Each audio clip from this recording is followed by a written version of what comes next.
Let's see, yeah. Yeah. Everything all right? How you?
Come in, people, come in.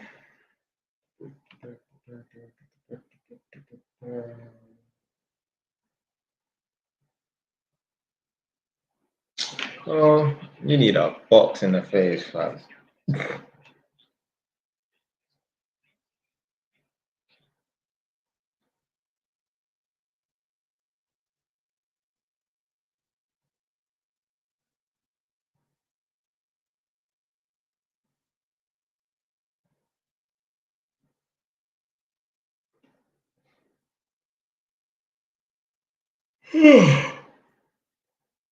All right.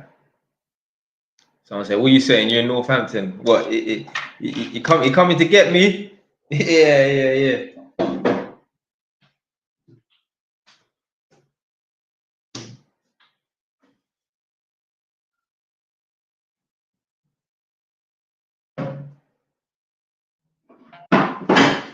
Oh, Clark. Let me drop the glass, man. Lone Soldier said, "Yo, how often do you get a trim? Once a week, once every 2 weeks."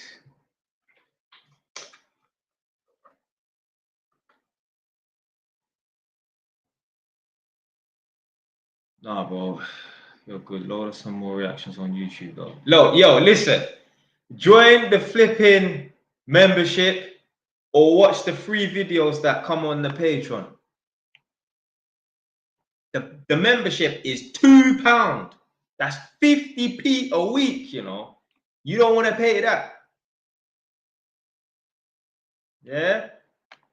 I even subscribe to someone else's Patreon. I subscribe to AMS's Patreon. I don't even watch the videos.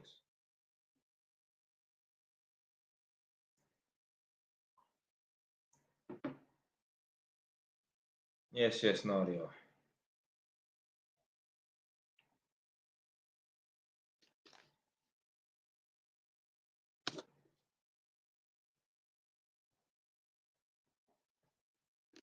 I'm talking about minoxidil. Yeah, man tried that before. I stopped taking it. To be fair, when I stopped using it, that's when my hair started fading again. So yeah, I might have to jump back on it again.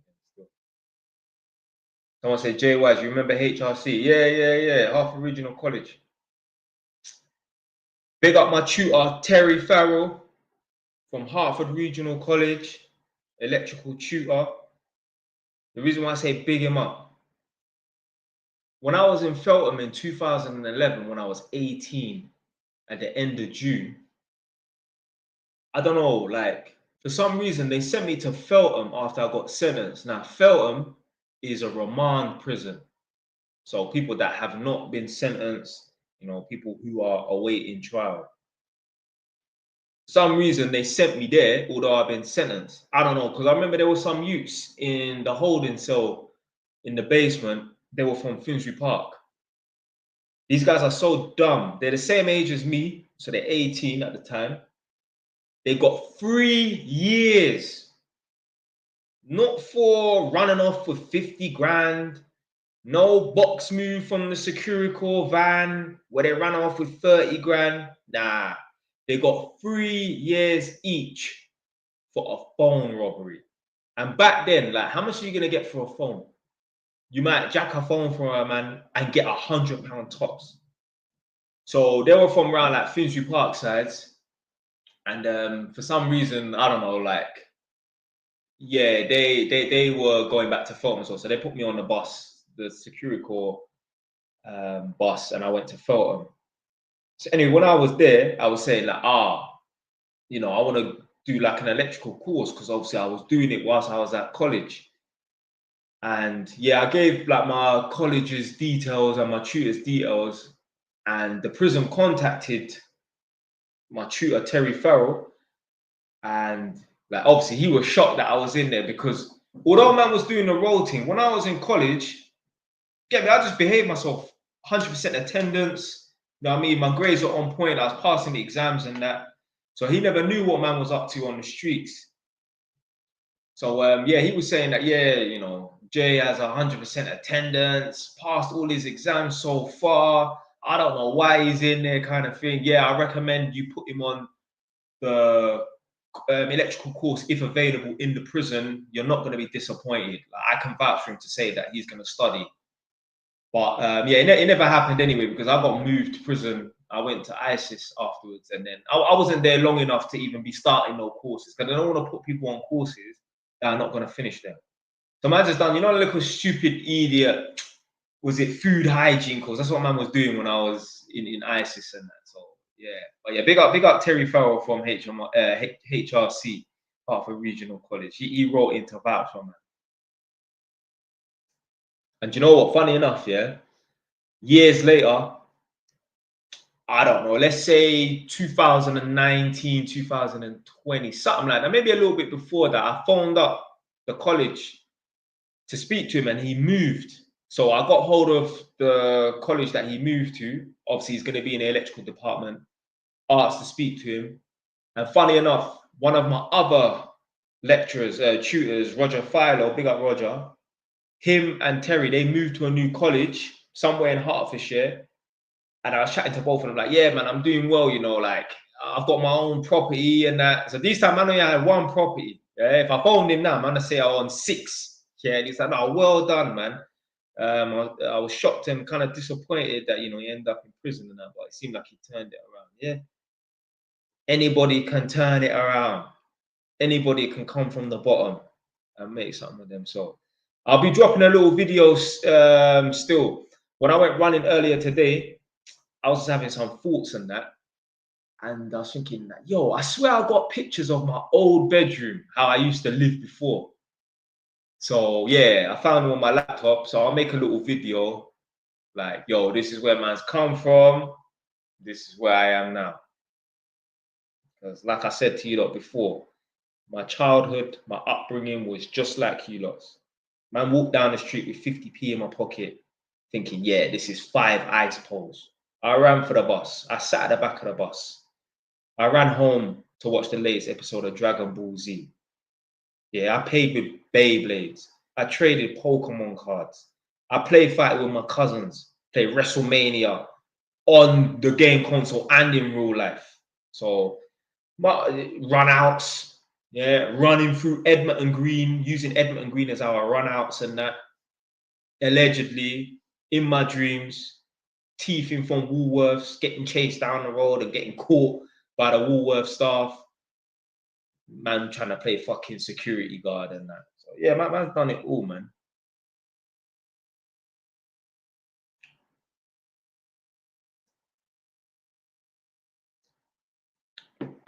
JY's 310 bus.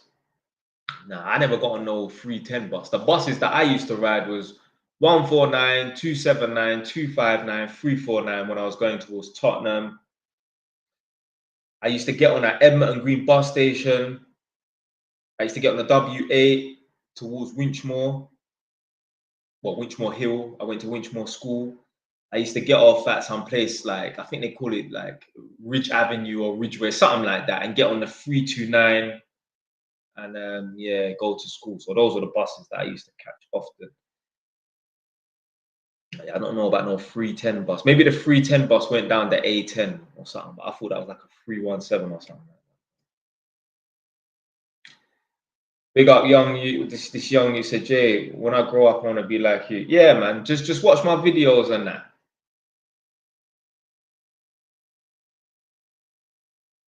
I reveal all the secrets.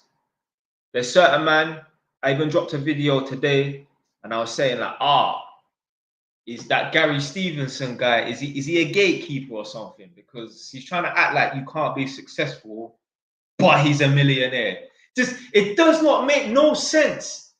I would rather a broke, poor, dumbass waste man say, yeah, you can't be successful. Yeah, obviously, because you ain't successful. But how the hell is a multi-millionaire gonna be a successful man, come from nothing, end up with a lot, and talk about, yeah, you ain't gonna be successful, you need a rich dad?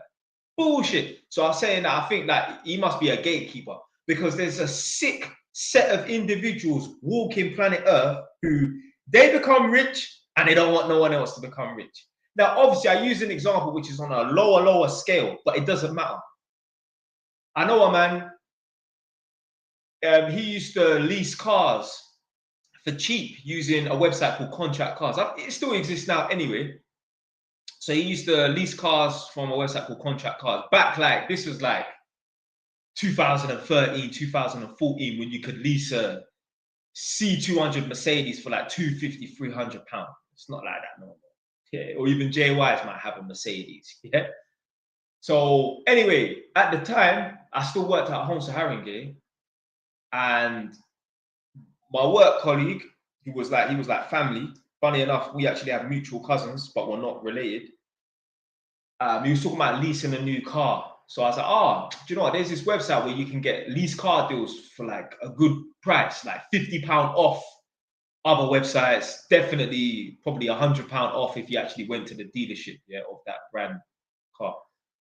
So I couldn't remember the website. I'm like, hold on, what's the website called? So anyway, boom, when I spoke to my brethren like a couple of days later, I said, yo, what's the name of that website that you lease the cars from? He was like, it's such and such. This is the name of the website, Contract Cars. He's like, why do you want to know? You're looking to get a car? I'm like, nah, I ain't looking to get no car on lease or finance. But one of my work colleagues, he wants to get a car on lease or finance. He's like, no, man, don't tell anyone about the website, like keep it a secret. And I'm thinking like, yo, what the fuck's wrong with this you? Well, you're trying to gatekeep a website that's not yours. Well, you don't want no one else to drive a Mercedes and that. See, this is the thing, yeah? Certain man, they don't believe they're going to put in the work to be able to drive a McLaren, Lamborghini, or Ferrari. So they just see themselves driving a Mercedes for the rest of their life. So they don't want other people to drive a Mercedes. Why don't you, instead of gatekeeping, why don't you become so successful that you can buy, finance, or lease a car that no one else can buy, finance, or lease? These guys, they don't make no fucking sense to me, man. Joke, man. So, yeah, I just found that funny. Like, literally, I thought about that the other day. Obviously, I was saying it during the live stream. And there's certain people out there, they just want to gatekeep. Me, I'll reveal any secrets. I don't care. I'm not worried about people Obviously, if I had some idea for a pattern, yeah, like some special fucking vacuum cleaner that does some mad thing that no one's ever invented, that's different. But if I have like a business idea, I don't mind telling people about it. Yo, if you steal my idea, cool, steal it. There's a famous saying, don't be worried about people stealing your ideas. Be worried about people not wanting to steal your ideas. There was YouTubers, yeah? I ain't gonna say the person's name, but basically there's a couple of YouTubers in America. Them man, they're in the dating space. You know, like MJ, Get Right, Steph is Cold and that. Now there's a next YouTuber. It's gonna be bait, so I ain't gonna say his name, but you lot can guess. He was moaning and complaining that, them lot in America are stealing my video ideas. It's like, blood, be happy that they're taking your video ideas. It means that, you've got something to say that's of value. Yeah? If them man, they see your videos and they don't want to take your ideas or they don't get inspired by it, that's a bigger problem. Let's see if anyone is able to guess the person at that. Someone said, does he read the comments? Nah, man, I'm just here to just ramble on, man. Someone said, I've just turned 23 with 23K. Yeah, of course, that's good, man. Right, big up, Jada. Why'd you stop? Skipper said, why'd you stop doing gym? Yeah, I'm not a gym person, man. I can't get into the gym, man. I'm not interested. I don't even want to. like be putting on muscle and that. Like, yo, like I feel stiff. I'd rather just be slim and trim, man. A little bit of muscle, like. Would you be a youth worker? Nah. But I've released videos about the truth about youth workers. To be fair, I've never spoken about this on TikTok until now. But basically, like I was saying in previous videos, youth workers, a lot of them are just a bad influence on the young people. The man them, they used to be on road, and okay, it's not like they even turned their life around. They just got a bit too old to be on road. They ain't improved their life one bit. They just got a job working with youth. Like, come on, what sort of fucking qualifications do you really need to work with bad youths? Yeah. So the man them that used to be on road that now work with youth, most of them are just waste men. Most of them are joke, man. The girl them, guess what? Their boyfriends are still on road. Now they might not be flagging their green bandana. They might not be repping Edmonton or you know what I mean, Tottenham and that. But they're trapping, they're doing fraud, they're on a run, they're doing nonsense. I know a youth worker, a chick, she buns weed and her man is on road, yeah? So the man them are bad, yeah, they're no good, and the girl them are just as bad because they're actually dating the older version of these youth that they work with. And I know, yeah, fuck her. I've got a family member that fuck the girl, man. She's a family member still. She's a youth worker and that. She's the sort of girl, she dates road man as well, man that are on road. And I can imagine like when she's working with the youth and that, when they're telling her stories, because she said to me, Wood Green came down to, she said, Wood Green went down to Enfield. That's what she told me one time. So I don't know, some Wood Green used to ride out on Enfield and that, yeah? So when she's talking to the young people, I guarantee you, yeah, like, yo, she's getting entertained by these stories because obviously it must have been a young youth that told her about Wood Green. This is years ago.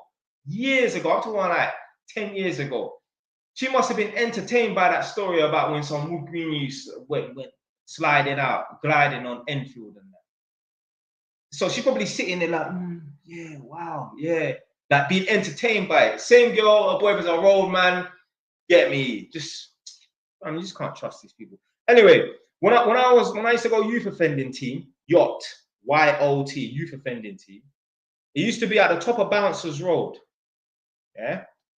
And I remember there was this guy, I think he might be Greek, but English born, yeah. And I remember he said to me, word for word, like it was yesterday. I remember just what he looks like. He had like, you know, that man that's starting to go grey, yeah. He's got like dark grey hair. Short guy, got a little bit of weight on him, but not completely fat. I remember it like it was yesterday. He said to me, you Edmonton boys around here, you lot ain't bad. The real bad boys are from South London. They don't talk, they just stab. Yo, what kind of advice is that? Like, what kind of chat is that for a young person? So what you're telling me to do is stop talking and start dipping people up. He should be saying, you know what? You're lucky you're not in South London, yeah? Because round here is real bad and that. If I was you, you should just jump off road because it's much easier to get off road in North London, you know? Like, even if he's just lying, yeah? Even if he's chatting shit, yeah? He's better off saying that than saying, yeah, the real bad boys are from South London, they don't talk, they just stab. So that's the truth about youth workers. The man them, I'm not saying he was on road, he's a waste man, but yeah, a lot of the man them, they're just retired waste men. They're just retired road youths that are just waste men, yeah? And the girl them, their current boyfriend is a road man. So how the fuck you guiding the youth when your current boyfriend is a road man? That don't even make no sense.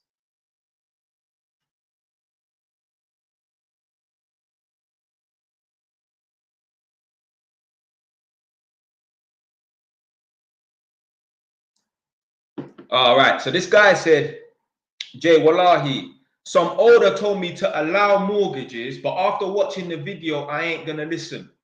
So obviously, he must have seen a video that I released probably on JY's TV 3.0. I mean, I don't know what video he's referring to.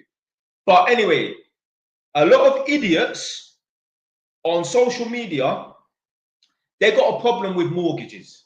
They don't even necessarily have a problem with property ownership that much. It's more they got a problem with mortgages. And I know why. You see, anyone can start a cleaning business, anyone can trap, anyone can start any stupid ass business, but not everyone can get approved for a mortgage. A lot of people know they ain't getting approved for a mortgage. So how they cope with not getting a mortgage, how they cope with not getting a property, because there is pressure on people to get a property. People's parents might talk about getting a property. You know, there's a lot of talks about property from the Labour government and that. Like, you know, there's just a lot of people see stuff on social media and that about property and that.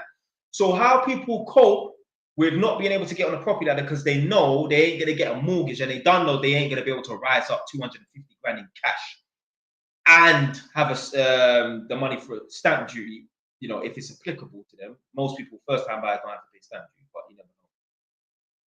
How people cope with mortgages are no good. Obviously, they say, oh, you know, you're going to be a slave to the system, a slave to the bank for 25, 30, 35 years and that. And, oh, if you did want to move house, now you've got to sell a property. It takes 6 months to sell a property. Well, hold on a minute.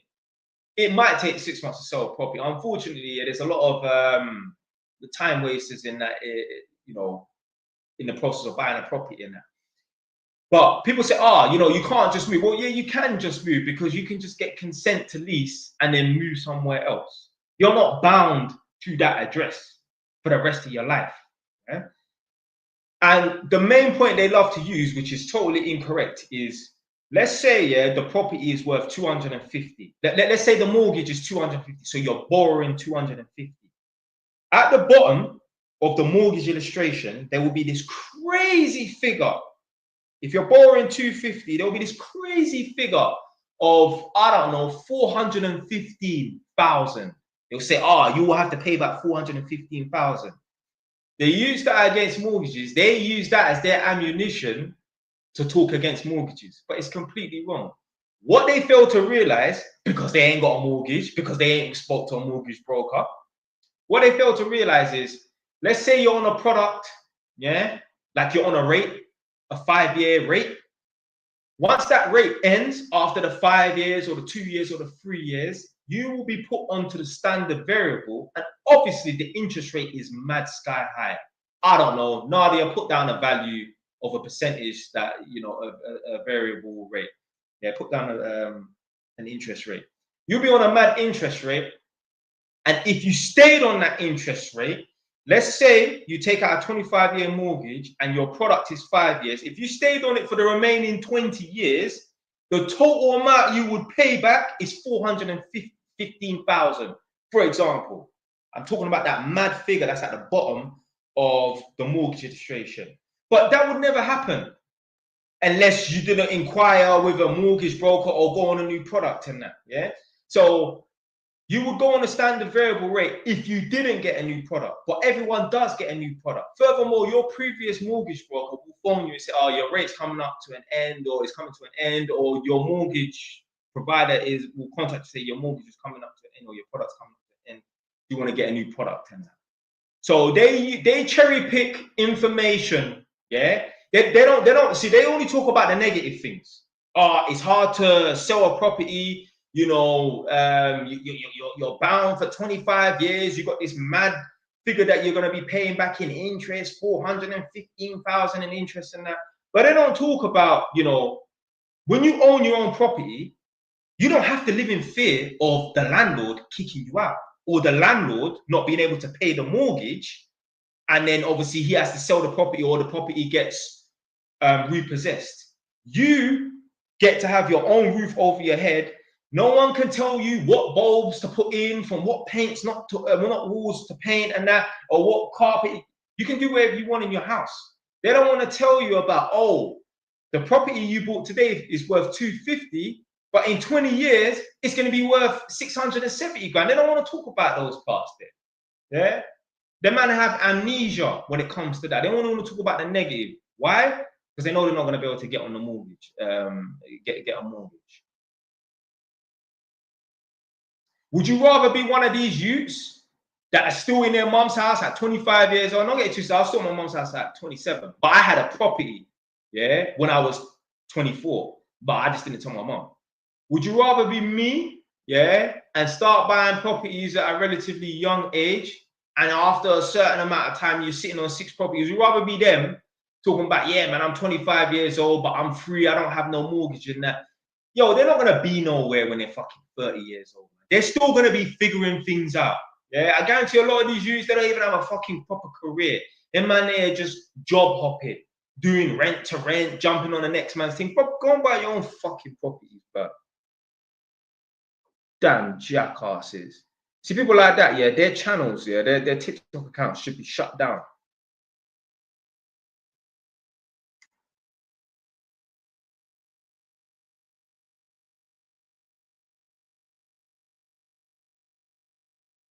Man said, I'm sold. Great breakdown. Just look, just ask yourself, right?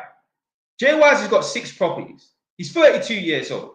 He's got more properties than your mom and your dad put together. Would you rather take advice from me or some random you that can't show you nothing? They can't show you no property. They can't even show you a self-assessment that's over 70 grand. They can't show you nothing. They're just talking nothing but bullshit. They're man that are making videos from within their car. Do you know why? Because they still live at their mom's house. When you see man, and all they do is make videos in their car, you have to sit and think to yourself, why does this individual only make videos in his car? Maybe he's in a house share and he don't want his housemates listening to what he's talking about on these videos. Maybe he still lives in his mom's house. Do you think Elon Musk is making videos in his car? Do you think Andrew Tate is making videos in his car? Do you think fucking Gary Stevenson is making videos in his car? Forget about whether people own properties or not. These youths that are talking against mortgages, they don't even have their own fixed abode. You lot never see me make videos in my car. When was the last time you lot really saw me make any videos in my car? You don't. Do you know why? Because I have my own place. And the reason why I was making videos in my car before, because I was in a tiny box room. Yeah? Obviously, every now and then, when I go back to my mum's house and I feel like I've got something to say, yeah, I will make a video in my car. But if I'm just responding to a little video like this, I know I'm only going to talk for like 3 minutes, then yeah, I'll just sit in my mum's living room and make the video. But yeah, you have to, yeah, just be a bit, forget about even what they're saying. Look at their geographical location. When you see man sitting in their car making videos, you have to ask yourself why. Because I guarantee you, if they was in a mansion and they had 7 spare rooms, why the fuck would they go and sit in their car? Unless they want to really sit to the side and let you lot see the Bentley emblem at the back of the headrest and that. Motherfuckers driving a Ford or maybe a Mercedes. maybe a Mercedes. That's the go-to nowadays, isn't it? Yeah. Live in your mom's house in a box room.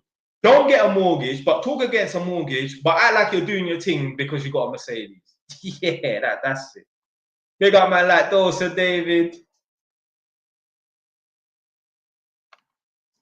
I said, what happened to the long form videos you used to release? Yeah, stop them still. I ain't really done no long 20-minute videos in a while, man. It is what it is, man.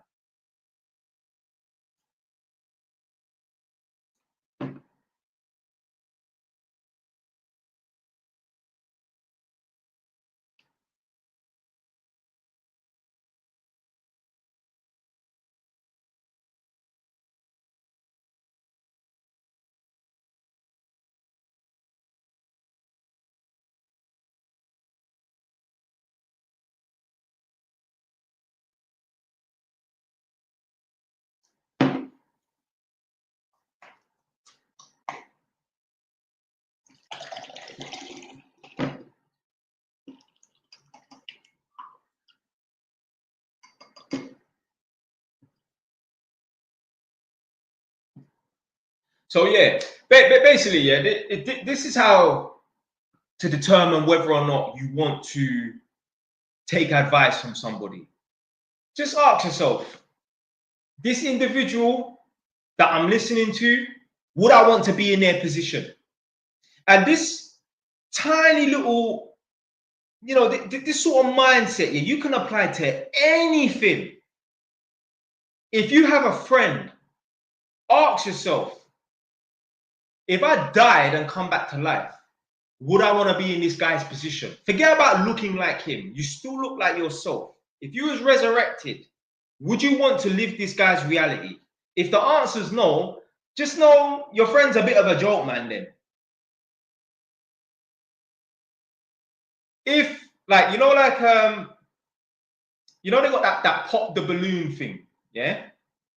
I thought to myself, like, if I went on it, yeah, like they were asked, like, oh, what do you look for in a woman? Do you know what, yeah? I would just keep it so short and so sweet.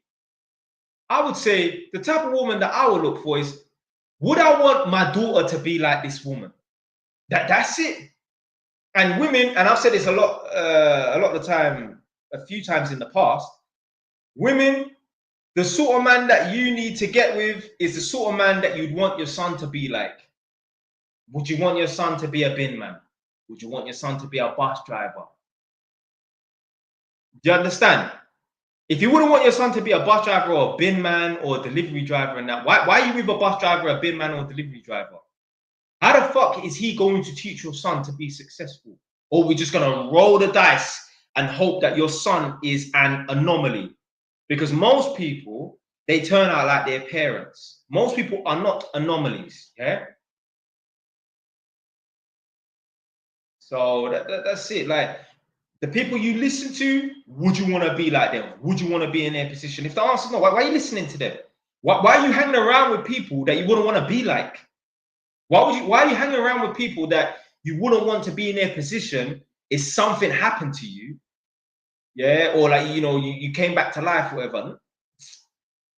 I'm not saying, yeah, that you should just cut them off completely and that, but yo, man, distance yourself from the people. Learn to upgrade, get some better quality friends, man. Man said talk properly. I don't care about pop the balloon. You understand what I'm saying, but what happened to you?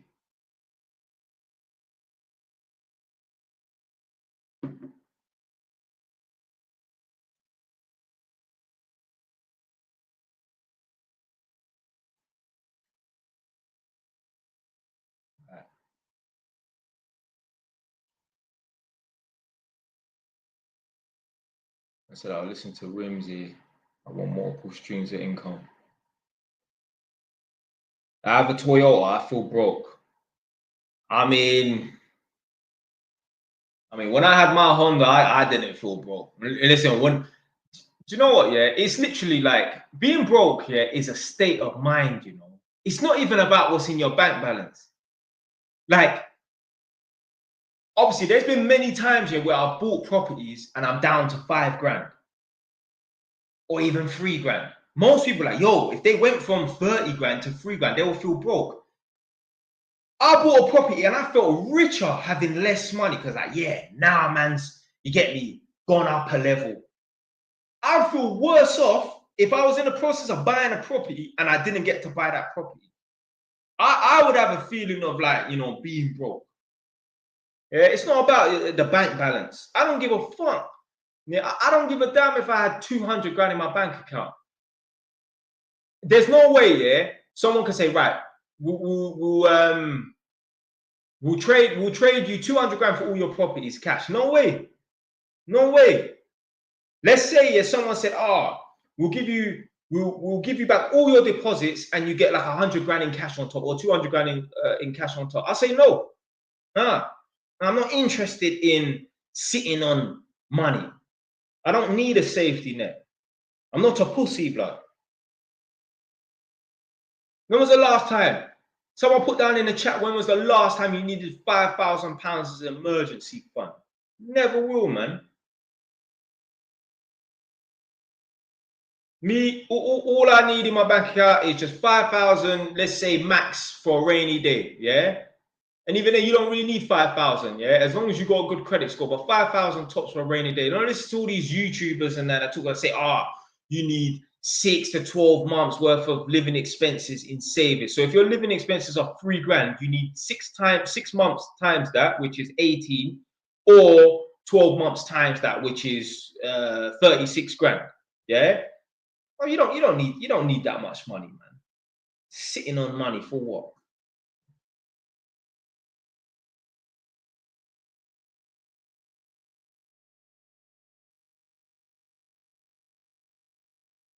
Yeah, I'm struggling to walk away from the Amiri. What's that? Yeah, someone said true. Plus, you can get a loan. Yeah.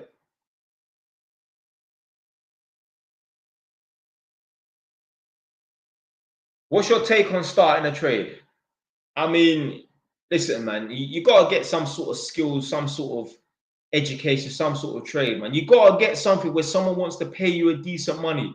You want to put yourself in a position where you can't easily be replaced. At my company, I can't easily be replaced. But if I was working at Asda, if I worked at Asda, you better not even blink a certain way. Yeah, don't even turn up 1 minute late for work. Because with Asda stacking shows and that, they could fire you and have someone replace you even within an hour. Because obviously they got people on standby. Yeah, they probably got some people where it's like, do you know what? We would hire you or whatever and that, but like we ain't got no space. So what we'll do is keep you on standby. And I guarantee you, they could phone somebody. There will be someone that they could phone in 2-3 hours, and they will be in an Asda uniform, replacing you and filling the shelves and that. You better be careful with them sort of jobs there, man. 1 foot out of line. You're working in an environment that where you're going to get replaced by a machine one day. And it has happened to people. Self-checkout. When the self-checkouts came, you know how much people lost their jobs? Even Nadia used to be a business bank manager. Yeah, she used to work in a bank. Business bank manager before, long time ago. She was telling me about how the old people were making up noise. You know, when they brought out them ATM machines that were within the actual banks itself. So whether it was Santander or Barclays and that, at some point, they brought in them machines where you can deposit money, withdraw money from within the shop, the bank. She tell me it was old people kicking off, and I can literally picture it. I don't want to use it. She told me that people refuse to use the machine. I don't want to use a machine. I want to talk to a human being. All that nonsense, yeah? You will be replaced. And even now, but the machines replacing people, they're shutting down banks. Yeah? Edmonton Green, we used to have a Barclays and a HSBC. We no longer have a Barclays or a HSBC. Edmonton, 4th Street, Angel Edmonton. There used to be a NatWest, gone. There used to be a Santander, gone. Barclays, no, is it Halifax? Gone. Nationwide, fuck it. Nationwide is probably gone. Yeah, I go down there all the time. I'm just not paying attention. But 3 out of the 4 high street banks that were in Upper Edmonton, Angel Edmonton, N18, gone. The 2 banks that was in Edmonton Green, HSBC, Barclays, gone. Lloyds is still there. Your time is coming soon, Lloyds. Yeah. People them that are working for Lloyds, be aware. Your time is up soon. Yeah. There's an imaginary sometime about your head, boy. Start looking for a next job, boy. Yeah, man, talking about soon we'll be talking to a robot. Yeah.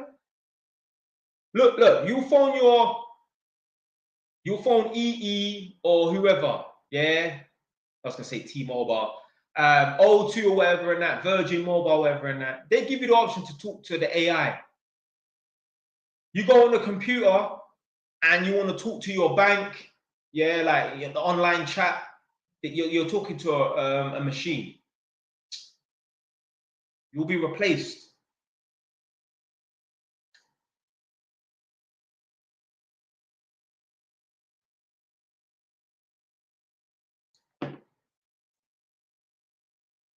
Used to be a NatWest around the corner. Now they shut down. Got to travel a bit further now. What area are you in, Django? Anyway, you in Hackney? You the Hackney boy. For me, the closest NatWest is Enfield Town. If it's still, it should be still there. I think it's still there.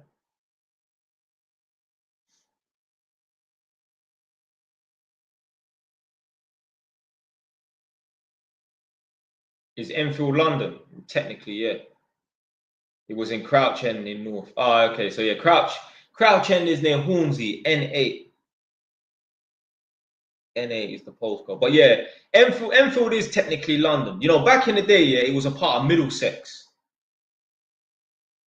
But that county there don't really exist no more. It's like a historical county.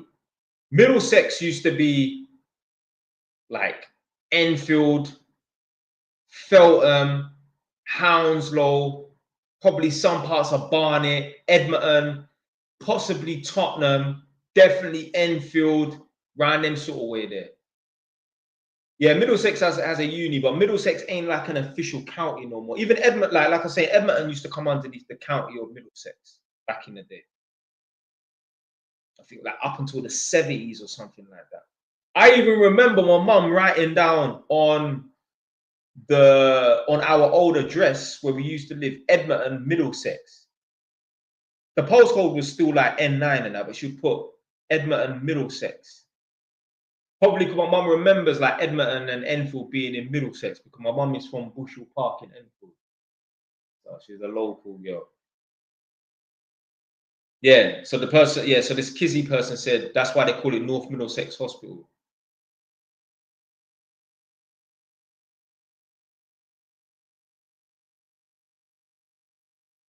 I live in Essex, but it's London. So where are you in Essex then? Are you technically like Chadwell Heath, Romford, Hornchurch? Where are you in Essex?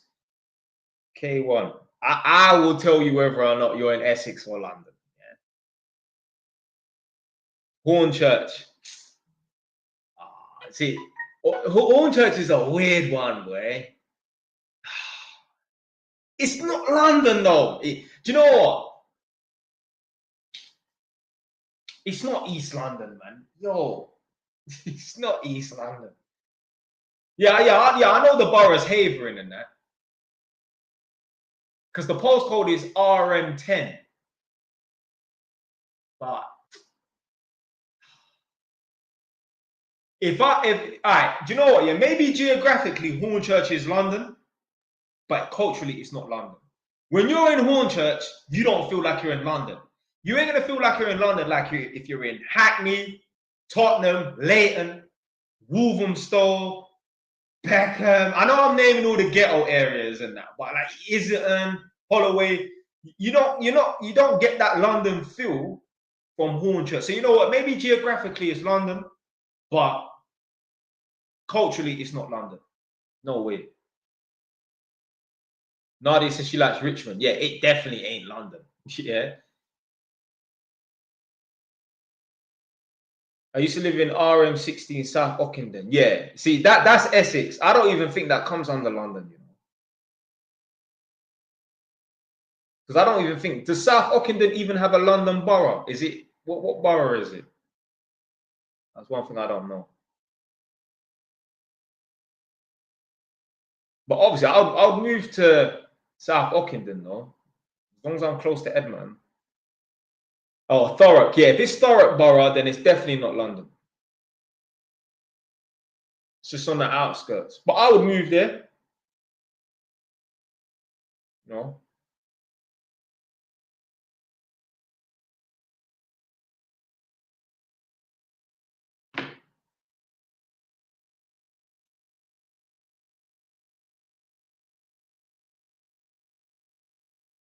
I said bare smackheads in Ockenden. I mean, they're everywhere, man. Your opinion on getting married young? Don't get married at all. What's the point? Man said, why did you say avoid grays? I want to know why. I think I know why you said that, but why avoid grays? For what reason?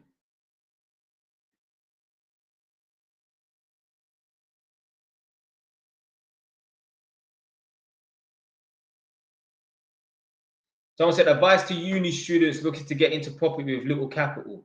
I mean, if you ain't got much money, the only thing you can do at the moment is do rent to rent. Yeah, do like the service accommodation thing. That's the only thing you can do right now until you get enough money to buy your own property. Oh, man said Grays is like Edmonton. Oh, okay. I thought you was gonna say like it was racist or something like that. Would you move abroad hypothetically 15 to 20 years once your property thing has boomed? Nah, man, I'm staying in England. Someone says, so you're not gonna marry Pretty Flamingo? Nah, I'm not getting married to nobody, man.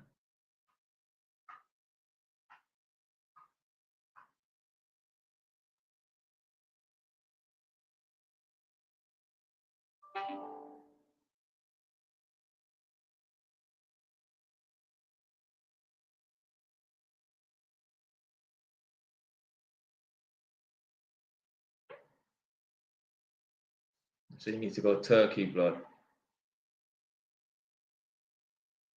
Someone said Nadia is punching the screen, you know.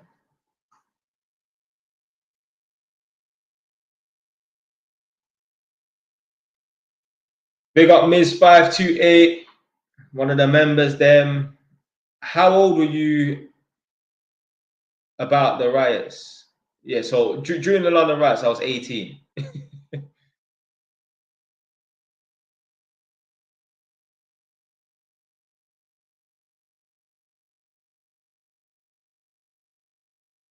Do you have an end goal, or is it just the grind you're in love with? Yeah, do you know what? Yeah, obviously I have an end goal now. I want to be super comfortable and I don't want to have to get up and do no work at all.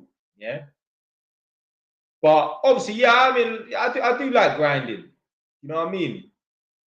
I actually like being in the position where like, oh, I ain't got that much money, so now I have to work overtime and do some mad hours and that. Like when I was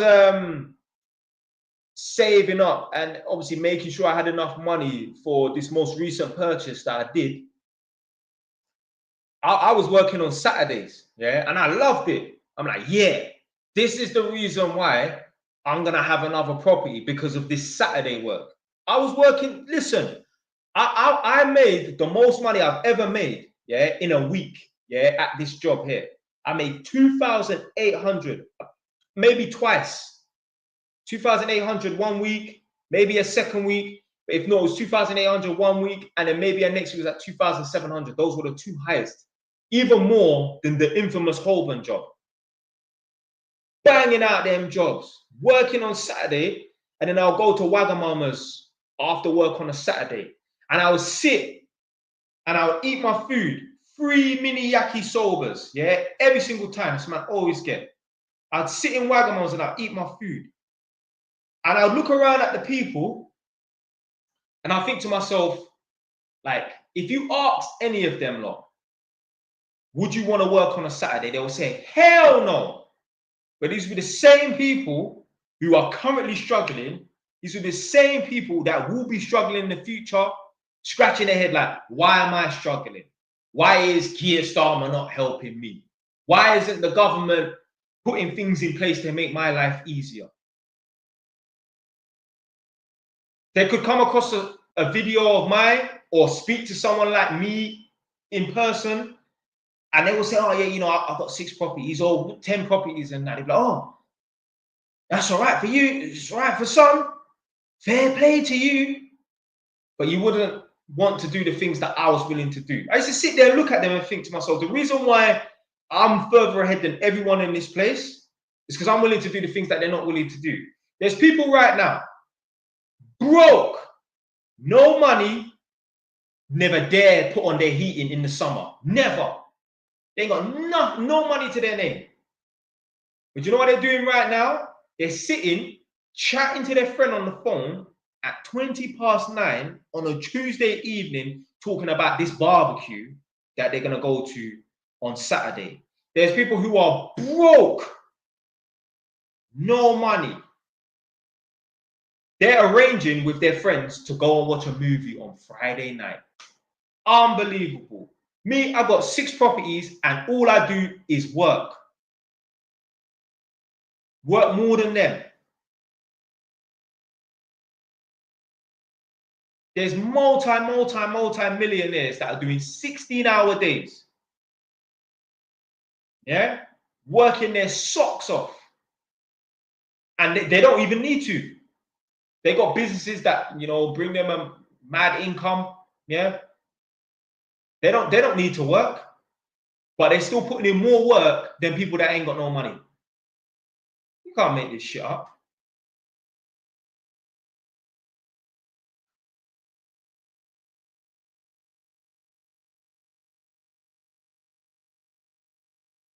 this is work.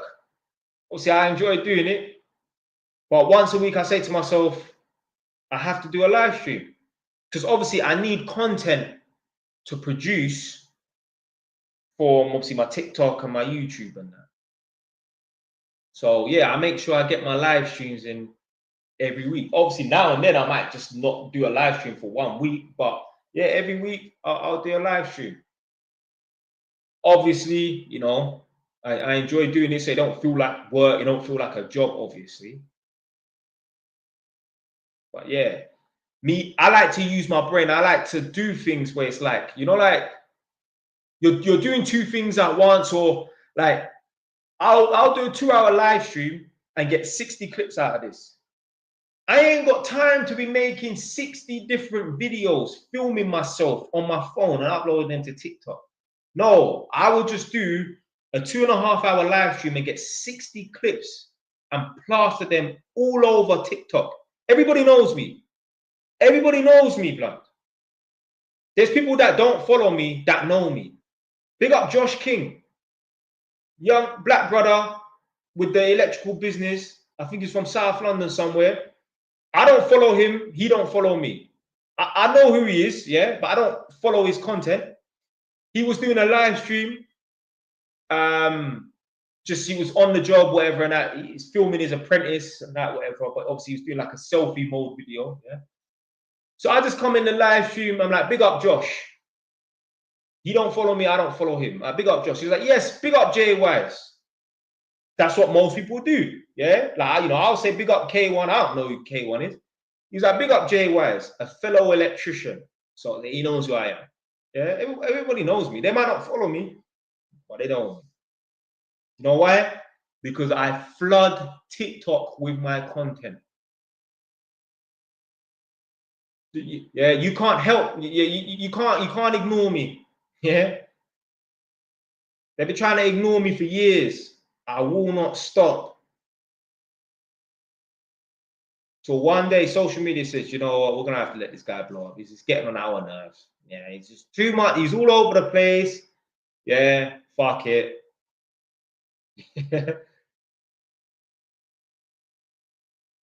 Jay Wise, what if your family snake you? What to do? I mean, my family ain't snaking me because, yo, I keep a tight circle, but I don't talk to no extended family. I just talk to my mom and my little sister. That's it. I don't talk to no other family members. So nobody is snaking me. I ain't got that bullshit. See, when you cut out a bunch of idiots out of your life, when you distance yourself from people, when you don't give people your time, you don't need to worry about snakes. Yeah? You think my mom's gonna snake me? You think my little sister's gonna snake me? I don't need to worry about snakes because I just disassociate myself with people. Yeah? When my mom's family members and that come to my mom's house when I'm there, I don't even talk to them. I don't even stand up and have a conversation with them, really. I might talk to them for 1 or 2 minutes. Do you know why? Because the only reason why we're looking each other in the eyes right now is because you've come to see my mom. You didn't come to see me. So why the fuck am I going to stand up and talk to you for? Yeah? I ain't got nothing to talk to you about. Yeah? I don't have your number. I don't want your number. I don't want you phoning me.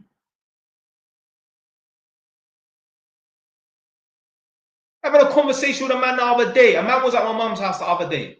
A man was asking me, how much do you pay for your motorbike insurance? I said about £50. And he was like, rah. So I'm thinking, oh, am I paying a lot? Because he seemed surprised. So he's like, oh, so what? How long have you had it insured for continuously? I'm like, I've had my motorbike insured for like 9 years continuously. Yeah. I think, to be fair, I've got 8 years no claims bonus on my motorbike. So yeah, I've had my motorbike insured continuously for 8 years straight. He's like, oh, mine's £86 or whatever. You know, like maybe I should have just insured it continuously over the years and that, because it would have been lower. And I'm like, I mean, I pay 50, you pay 86. It's nothing. It's only £30. Like, yo, that's £30. Like, yo, that's £30, you know. I'm thinking, yo, man's nearly pushing 40 years old, but you're worried about £30. God forbid, yeah, man's nearly pushing 40 years old and I'm worried about £30. Obviously, listen, you don't want to pay more than you need to pay in that. But it's got nothing to do with being stingy or respecting the value of money or don't want to be overcharged. And a certain man, £30 is a lot of money. They need that £30. Yo, this is makes a difference. This is the difference between eating and not eating. Yeah, £30, blood.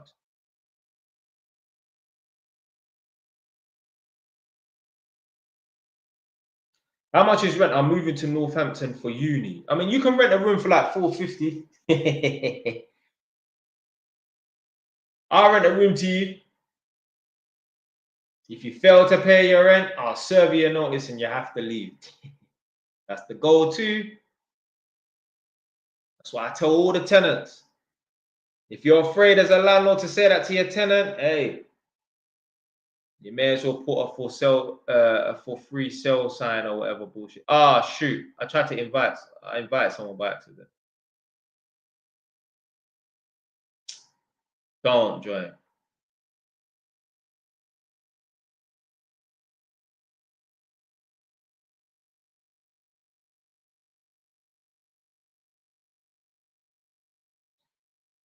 What would you do if the tenant wouldn't leave the house after not paying? I would make their life a living hell. That's it. Like, you're not gonna not do as I say, and there aren't gonna be no consequences.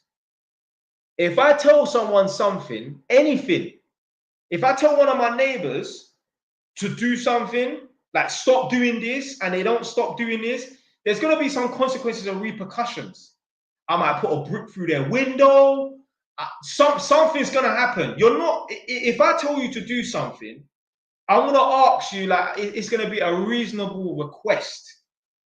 If you don't want to do it, well, then you're not gonna just ignore me. I'm not a fool to be ignored. Yeah, because I don't trouble or disturb anybody. So if you're annoying me, if I tell you to stop doing that and you don't, then there's gonna be some consequences and repercussions. Sit. The little kids were playing ball outside. I told them to stop playing. They just ignored me. I went to the parents' house, and you know, the mom was getting a bit mouthy. I just pushed her in it. I don't give a fuck. I don't give a fuck. And then they end up calling the police. And then, thankfully, the police come. They were on my side, even though they had me on camera pushing the woman. Yeah, the police had me on camera. They had me on camera. Obviously, the woman got close to me, so I just pushed her. Get out of my face. You're dealing with a bigger, more aggressive animal. Know your place. Yeah, I cannot stand women that think that they can stand and talk in the face of a man and think that they won't hold a bang. And don't get it twisted. I've never put my hands on Nadia, ever. Yeah, me and this girl been together 6 years. I have emotional control. I ain't putting my hands on my woman. But if a woman try to think, bro, listen, yeah. You better know yourself. I don't give a fuck, blood. I don't care. Like I said, I never put my hands on my woman. Yeah, ever.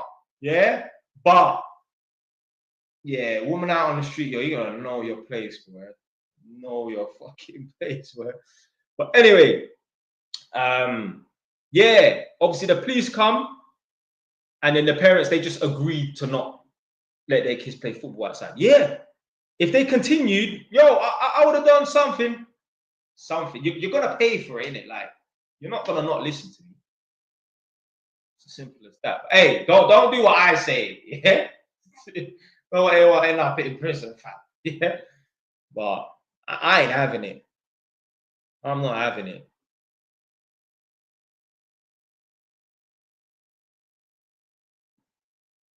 You're gonna learn there's a wild animal living on your road. It might not seem like that on the internet when I'm talking to you on live streams, because why am I gonna be acting wild on a live stream? But trust me, like Nadia doesn't know this. Nadia has status, you know. Nadia, yeah, like they must look at Nadia like, oh, she's the maniac's girlfriend, literally. Nadia has status on my road. She just don't know it. They probably look at Nadia thinking that's the maniac's girlfriend. I'm telling you, no one will trouble Nadia on this road because they know I'm a fucking lunatic. Yeah, so they think, right, if this guy wants to start fights over kids kicking ball, what's the chances of us troubling his girlfriend, and he's just gonna be like, yeah, I'll leave that. I'll let that disrespect slide. No way. No way. No way. But hey, you never know. One day they might try it. Hey, feel free. We always ready. Yeah, we always ready. But yeah, no one would ever be trying to trouble Nadia or nothing like that. No way. That is not happening on this road. No way. Because they know he's coming. They know he's coming. This guy wanted to start fights over nothing. People leaving rubbish out on the street. Yeah. I remember one time someone left something at the side of my house. Yeah. I went and knocking on 5 people's doors. Who left this rubbish next to the side of my house? Yeah. Have the whole place bammy blood.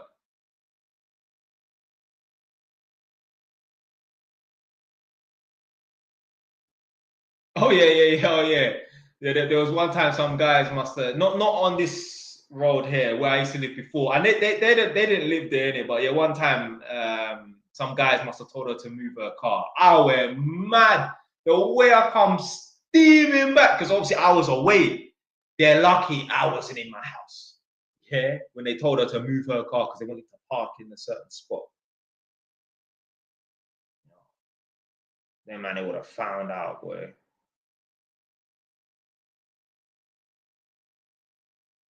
Not having it.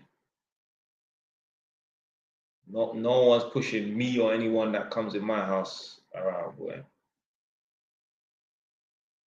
Someone said, can you really risk charge at your age? Obviously not. Yeah, obviously not. Man's got to be smart with it, innit? But I'm not going to sit in my house and suffer in silence. I went to a tenant's house the other day. He lives in a flat block, and this area, like, apparently it's a little bit ghetto. The block looks ghetto, but I don't really know if it is, but I heard that the area is ghetto. Anyway, I always ask the tenants, what are the neighbors like? Especially people that live in the flats, because the flats is where the mad people are. So this guy lives in this block. In this block, there's about 10 flats in this block. So there's a ground, first and second floor. He lives on the second floor. I said to him, what's the neighbors like? And he said, at the moment, they're all right. But years ago, he lived in this block for like 30 years. Yeah, he's like 50 years old right now. He said there was a guy that lived on the ground floor. 24/7 loud head-banging music. Yeah. This guy here was so bad, he used to go into the electric meter cupboard that's on the ground floor. You need a key to get in there. He used to go in there and switch people's electric off. What the fuck for? Yo, I would fly through his front door. It just wouldn't happen. It wouldn't happen. It wouldn't happen. Yeah? It wouldn't happen. You're gonna behave yourself. You're gonna be beef, boy. That's why I would hate to live in some of these blocks, because no one's troubling me, but I will have to go knocking on people's doors. Some of the stories I hear about some of these tenants and their neighbors, boy.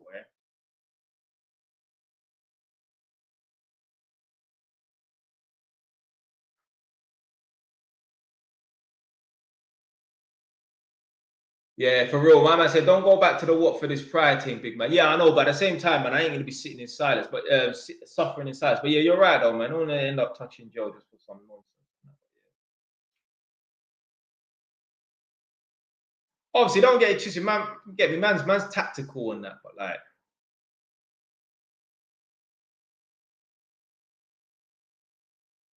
man says, so imagine tomorrow's an important day and your neighbor's banging music. Yeah. It's not happening, man. Like, obviously, if you had a neighbor that maybe plays a bit of music for an hour, and that's different. But like, yo, mad man, like, obviously, the person playing loud music 24 hours a day, they don't work. You don't. That's the thing. You don't want to live next to somebody who has nothing to lose. You're living next to a man in a flat, and you're having to work out that this guy is a maniac. He's a maniac. He has no education. He has no skill. He has no trade. He has no job. He has no money. The government paid for his fixed abode. He has nothing to lose. You don't want to live next to people that have nothing to lose. This is why, yeah, you will never find me at Clissold Park at some fucking barbecue or some barbecue in some park in Leighton.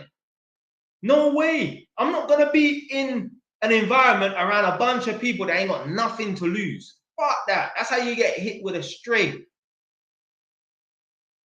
Because it might not even be the people in the function that's a problem. Yeah? They might be people coming from outside of the function to deal with the people that's in the function. Look at that girl. Put the girl's name in the chat. Yeah? She got hit in the head in Peckham, straight. She was like a Black Lives Matter activist. All because she was around people that had nothing to lose. I guarantee you, if Jeff Bezos attended a function, no one would be slapping off nothing. Do you know why? Because he's not gonna. You think Jeff Bezos is gonna be at some ghetto house party in Peckham? Even what's that guy's name? Was it John Forbes? The black man. He's like the richest he's a billionaire, the richest black man in the UK. You think he's gonna be at some ghetto ass house party in Brixton or Catford? No way. No way. It'd be a madman to turn up to them places there. So you're worth $1 billion, let alone millions on millions, and you're gonna be standing next to a man that's got 3 baby moms, but he ain't even got £300 in his bank account. No way. No way. This is why people who have money, they don't feature at certain places. There are millionaires, yeah, like, yo, I'm not going somewhere like Nando's because I just don't want to be around those sorts of people. People that don't have respect for people. I told you, look, this guy in Nando's leant over a girl almost to grab a cup. Imagine leaning over someone. Yeah, imagine leaning over someone that you don't know to grab a cup. This is the ratchetness that happens in places like Nando's, where any old Tom, Dick, and Harry can just walk off the street. People who are super rich, they don't want to be around people like that. No way. Me, I ain't rich, but I still don't even want to be around people like that. When I go to a restaurant, let's say, yeah, there's like 5 tables. Yeah, let's say there's someone at a table here. If I'm going to sit at a table, I want to sit as far away as possible. I don't want to sit right next to someone on a table. It's not even about being close to people and being next to people in close proximity. I don't mind that. I don't mind being on a tube and I'm standing right next to someone, shoulder to shoulder. That's cool. I don't mind that. But I don't want to be around people for long periods of time close, because people are idiots. They don't know how to behave themselves. They literally do not know how to behave themselves.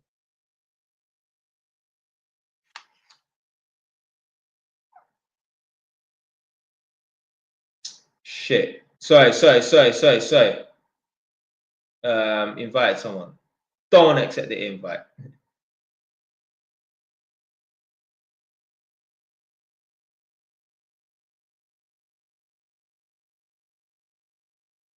But yeah, man. So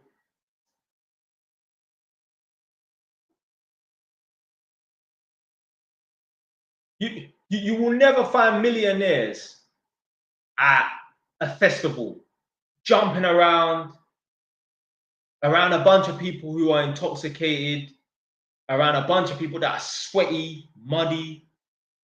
Oh, you will never. Oh, survey those 100,000 people, yeah, that are at that festival. I guarantee you, none of them are millionaires. None of them.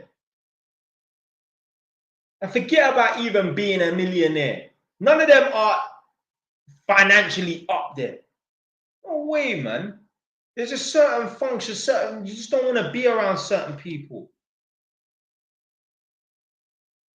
I remember being in Nando's once. I tell the guy, yo, can you tell your kids to stop running next to me? It's not a playground. Why are your children running around in Nando's?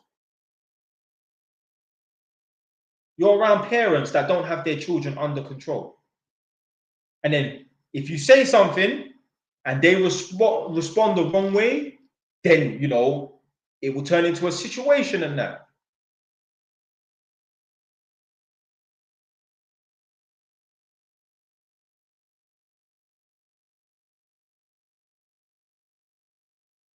But this is the thing, you're like, obviously, yeah, if you ain't mega rich and that, then you have to settle for eating at places like Nando's. You can't every week dine at restaurants where they do this. Is it silver service? Nadia was telling me they have to put down the knives and the forks at the same time. So you will have one waiter and another waiter. In sync, they're putting down the knife. In sync, they're putting down the fork. Furthermore, they got different forks. They got different knives. Yeah? Yeah, I ain't been to no restaurant like that. Yeah? But yo, when you're at them sort of restaurants where you have to wear a suit and shoes, yeah, to attend, yeah, you ain't gonna have that ratchetness going on. Yeah, so you're paying for the premium. A mortgage broker said it the other day on a video. You're not just buying the house, you're buying the area, you're buying the neighbors. Yeah, that is the realest truth ever. You're not just buying the house, you're buying the neighborhood and you're buying the neighbors. There was one African man, I don't know where this property was, maybe in London, maybe in the Midlands somewhere.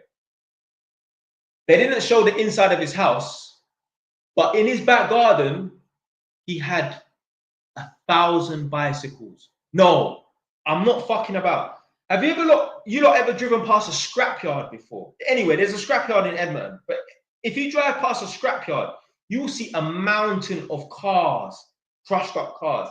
This guy had a mountain of bikes. He filled up the whole entire back garden with bicycles. Madman. He's saying that he's going to send it back to Ghana. I guarantee those bikes are still there. I guarantee no bikes have touched Ghana. When you're buying that house, say you're buying number 2, if number 4, where the Ghanaian man lives there, he's got all those bikes, yo, devalue.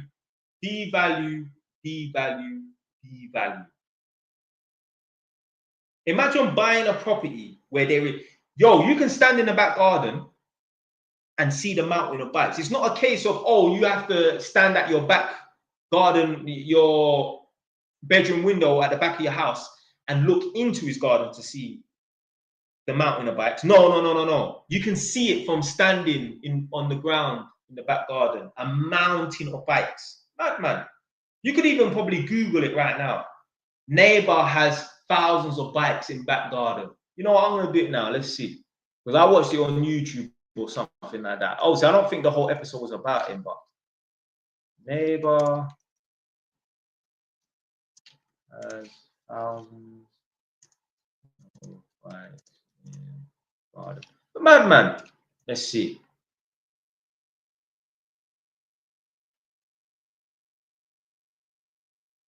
I mean, there's a picture of it, but I don't know if that's him. But yeah, madman. If you buy that property there, yeah, you're buying that neighbor.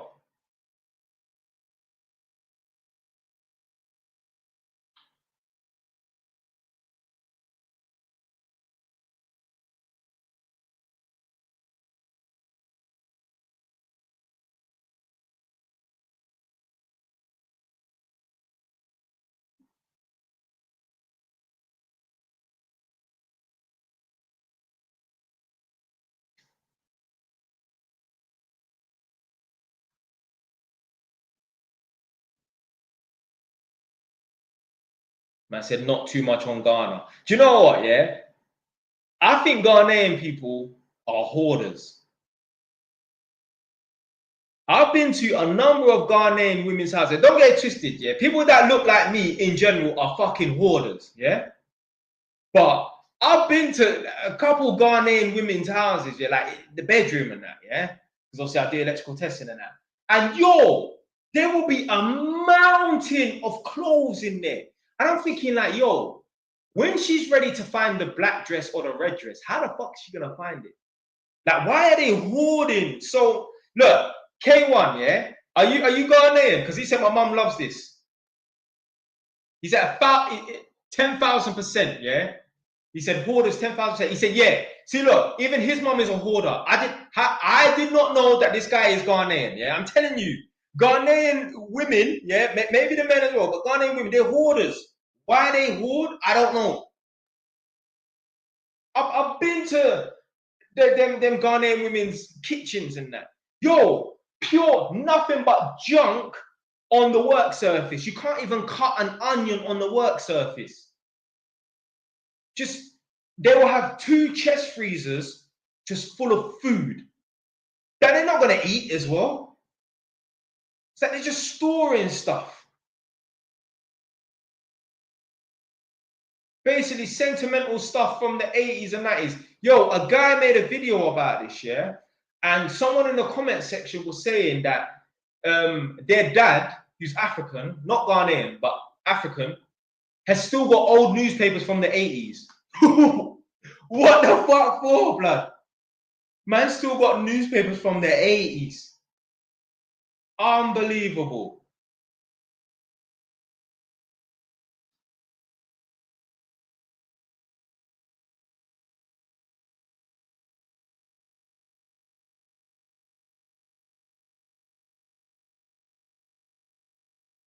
Someone said fishy smell, man. Yo, because so basically, yeah, like a lot of people, like obviously I smell it, like I think it's like a delicacy. Some African people, like they love to cook that rotten fish. What particular fish is it that they cook? Someone enlighten me. Is it mackerel? Is it sardines? What is that fish that the Africans cook that stinks out the whole of the estate? Because where I used to live before, I don't even know where these African people live. But yo, I could smell this fish, and they're like 15 houses down. How the fuck I can smell this fish? Tilapia. Nah, it can't be tilapia because I'm sure my stepdad's cooked tilapia and they don't even smell. But you know what it is? I think obviously they let someone enlighten me. Do they allow the fish to rot? Like, is it a part of the delicacy? Because listen, let me tell you something. Yeah, there's certain cultures of people. Forget about whether they look like me or not. Yeah, like rotten meat is the delicacy. Yeah, like I even used to watch this program. It was weird. It's called Ripley's Believe It or Not. Someone press 1 in the chat if you've ever seen Ripley's Believe It or Not. If you've seen that, that means you're fucking old like me. Yeah. And there will be people on there like, yeah, they deliberately eat rotten meat. They will store rotten meat for years and they will eat it. Someone said fried fish. Nah, I don't know if it's on fried fish. Nah, fried fish smells nice. Although I don't eat fried fish or nothing like that. I don't eat fish like that. Obviously, Wanadi is not about mackerel noodles for me, but yeah.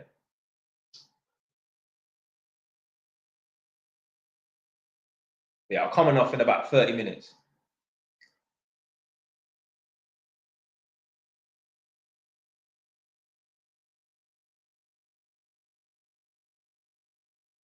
I can't lie, I went fishing in Dover and some Chinese guy caught a fish and ate it raw. Yeah, sushi in it. Although I think sushi is Japanese, but yeah. That's mad, boy. Man just ate the fish raw.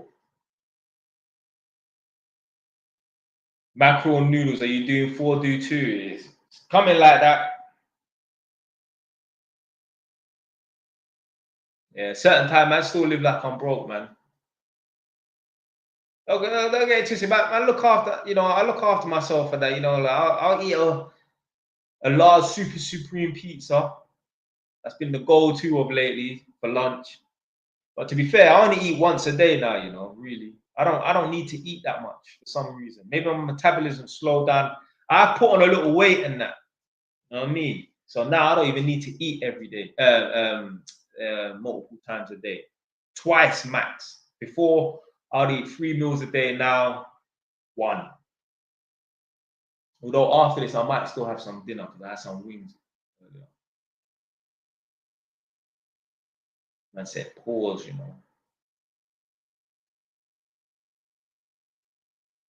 They smoke the fish so it's dried, not rotten. Oh, okay. At what age group is a good age to get their first property? I'm 18, but don't know how much to save, but minimum. I mean, the best age to buy a property is as soon as possible.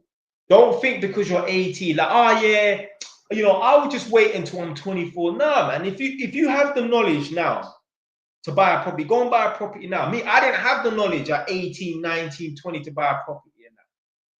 So yeah, do it as soon as possible. Now, obviously, you need a 10% deposit of the value of the property. So let's say the property is 200 grand, you need a 20% deposit. Sorry, a 20 grand deposit, because 20 grand is 10% of 200. But you need to be earning enough money so that you can borrow the 180 grand loan. So the property is 200 grand, you put down a 10% deposit, which is 20,000. You take 20,000 away from 200, you're left with 180. You need to be able to afford to borrow 180. And how they work it out is they multiply your salary, which is, let's say, 30 grand, by 5 times, maybe 4.5 times, maybe 6 times if you're lucky. So if a property is worth 200 grand and you have to put down a 20% deposit, sorry, 10% deposit, which is 20 grand, you're borrowing 180, you have to do 180,000 divided by 5 or 180,000 divided by 6. Whatever value you get is how much you need to be earning per year to afford that mortgage. That's how it goes. Someone said, when you go in Jamaica, boy, never, never, never. I still need to go to Egypt.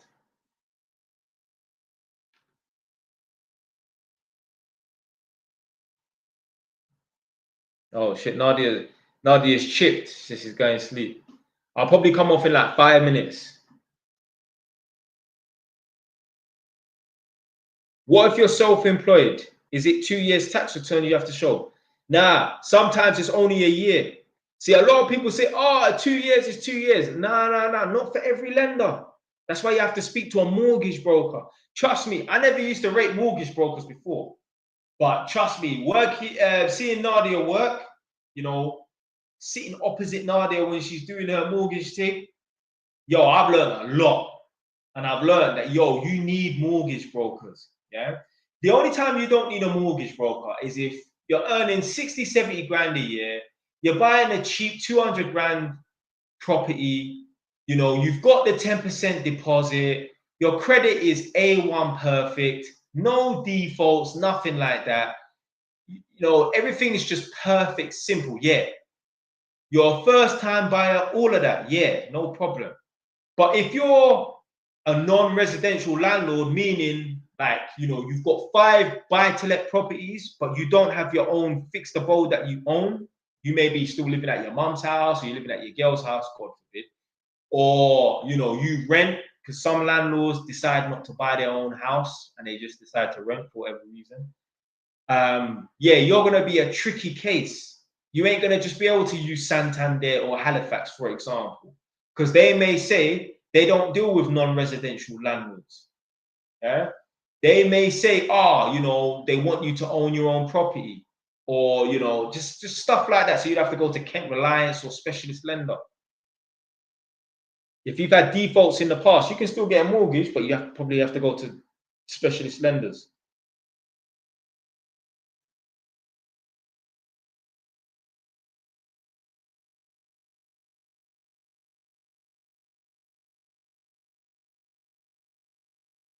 This is a good one. K1 said, my friends make fun of me because I don't go out because I'm always working, saving. Ye will have the last laugh. You will have the last laugh, trust me. When they're broke, when they're struggling, when they ain't got enough money to buy their kids' school uniform, the reason why they're in that position is because they weren't working when they should have been working. When they should have been working on the weekend, when they should have been doing overtime and that, they was either partying on the weekend or just taking it easy in the evening. If you have no kids, if you have no responsibilities, yo, you should be working 12-hour days minimum if you can. If you work in the sort of job that you can. And if not, find a job where you can do that. You're in the best position, yeah, when you're young, no responsibilities, living at your mum's house. That's the time to start business. That's the time to take legal risks. Legal risks. Yeah. Because if you fail and you lose everything, well, I mean, you ain't got much to lose. You still have a home to live in. You still have food. Yeah. You're not gonna go homeless. So when you're living at home with your mum and that, yo, you're in the best position ever, man. Don't worry about them people there. At some point in your life, yeah, you need to be humble. Yeah. It's best to be humble in your 20s, mid 20s, late 20s, so that you can live the life when you're mid 30s, late 30s, and that, as opposed to, oh, okay, don't be humble, splash out, live the life you want to live when you're in your 20s, but you're just going to end up broke in your mid 30s.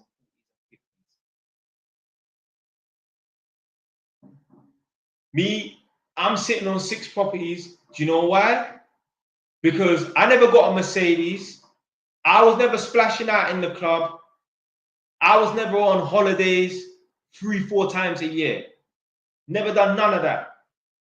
Just saved my money and I bought a Honda. That's it. That's why I'm sitting on 6 properties. That's why I can afford, if I really wanted to finance a Ferrari if I wanted to. I'd be pushing, but I could do it.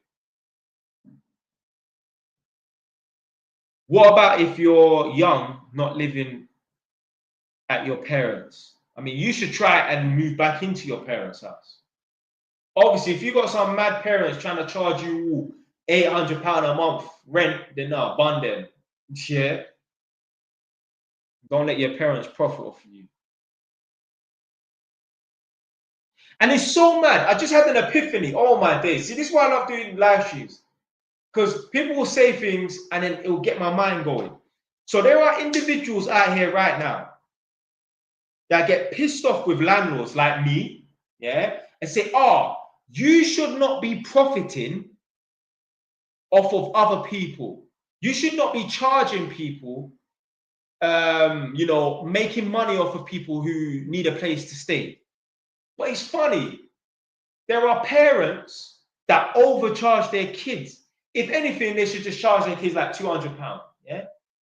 There are parents that charge their kids £500, £600, £700 rent. I would love to know, yeah, what their argument is for that. Because there are parents out here who believe, oh, landlords are making money off of people when they shouldn't be making money off of people. But there are parents who believe that, who also charge their kid £600, £700, £500 a month. Mad, innit?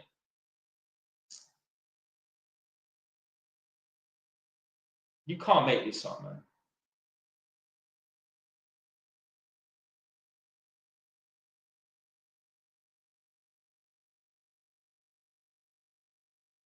I'm currently doing my A-levels. Do you think A-levels would affect my wealth and success in life? No, start doing A-levels and that can lead you to be wealthy and successful in that.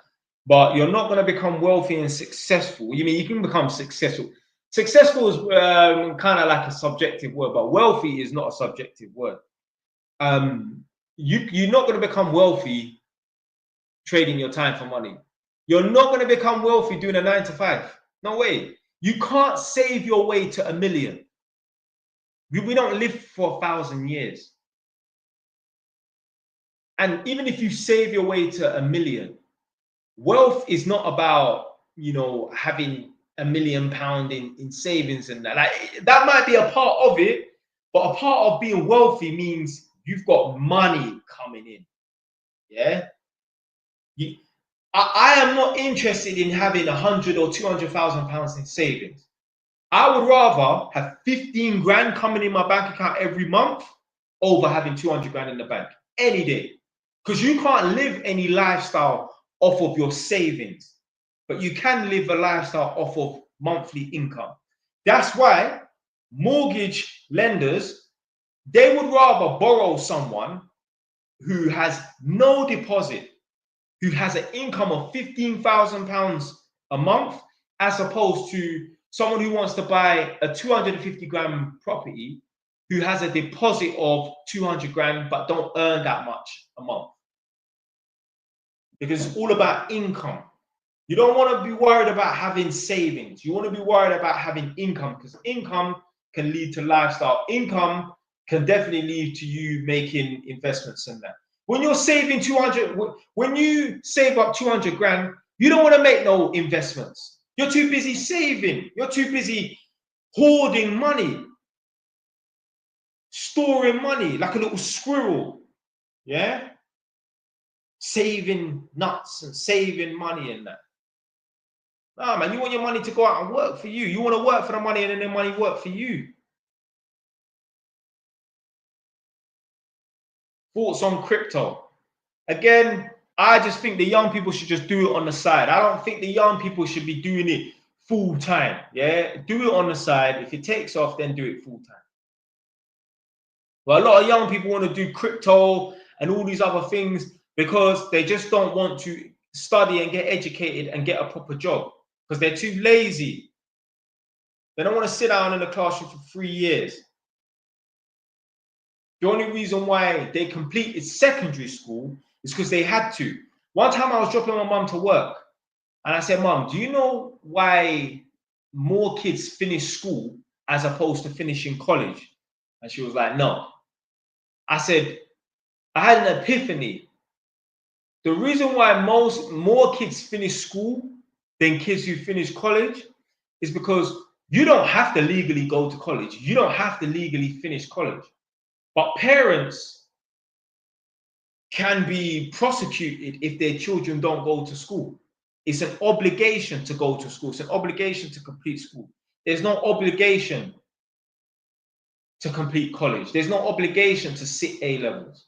So that's why more kids will finish school as opposed to finish college, because there's no obligation. Trying to see what else to invest in apart from property, buying property. I mean, property is the way forward, man. Like, let me say something right now, yeah? Even when you become, let's say you go down the route of becoming a billionaire, a businessman, and you become a millionaire. At some point, yeah, when you become a businessman, let's say you become a millionaire, at some point, you're going to invest that money in property.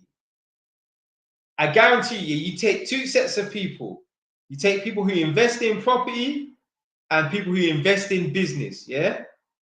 There will be more people who have a thriving business that then go on to invest in property as opposed to someone who has a thriving property portfolio. A lot of them will never invest in business. Yeah, you get more people crossing over from business to property than property to business. Because property is the be all and end all. I'm sorry to say, yeah, it is the be all and end all. All these shops that you see on your high street, they will be gone. Yeah, your property that you live in, whether you own it, whether you rent it, doesn't matter. Council houses, doesn't matter. The property that you live in will be standing longer than any business you see. There's been plenty of businesses that have popped up in Edmonton Green, gone. Whereas my mum's house has been standing longer than those businesses in Edmonton Green. The only shop, but let's think about this logically now. Me, I'm a proper Edmonton man. Yeah, I basically live on Edmonton Green. Yeah, the only shop that has been at Edmonton Green Shopping Centre longer than the house that my mum lives in. The house that my mum lives in was built in 2001. The only shop, the only business that's been there longer than my mum's house is Boots in Edmonton, right near the gym, right near Iceland. That's the only shop that's been there. I could say, yeah, that's been there since before 2001. Every other shop has come and go. Pause. Yeah. Maybe Iceland has been there before 2001. This is how much of an Edmonton man I am. Yeah. I remember Quick Save. Yeah. Certain of you lot are so young watching this stream, you lot have never even shopped at a Quick Save. Yeah. Forget about the Edmonton Quick Save. Yeah. Some of you lot have never even shopped at a Quick Save. It was just like a big supermarket. But yeah, no shop in Edmonton has been around longer than the house that I grew up in, and that was built in 2001. I moved in there when I was 8 years old in 2001. I remember it like it was a Friday. It was like May the 11th or May the 8th, 2001. And it was definitely a Friday. And I used to live in a tower block flat, which is basically now technically 41st. I used to live in a tower block flat. And I remember I left the flat in the morning, went to school, and then I went to my new house in the afternoon after school. Yeah, I can't think of any other shops. The post office, that has been there since before I lived in that house. That's it. Other than that,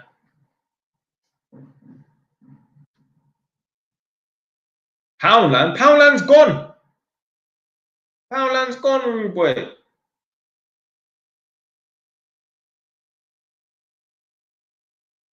Man's a real niner.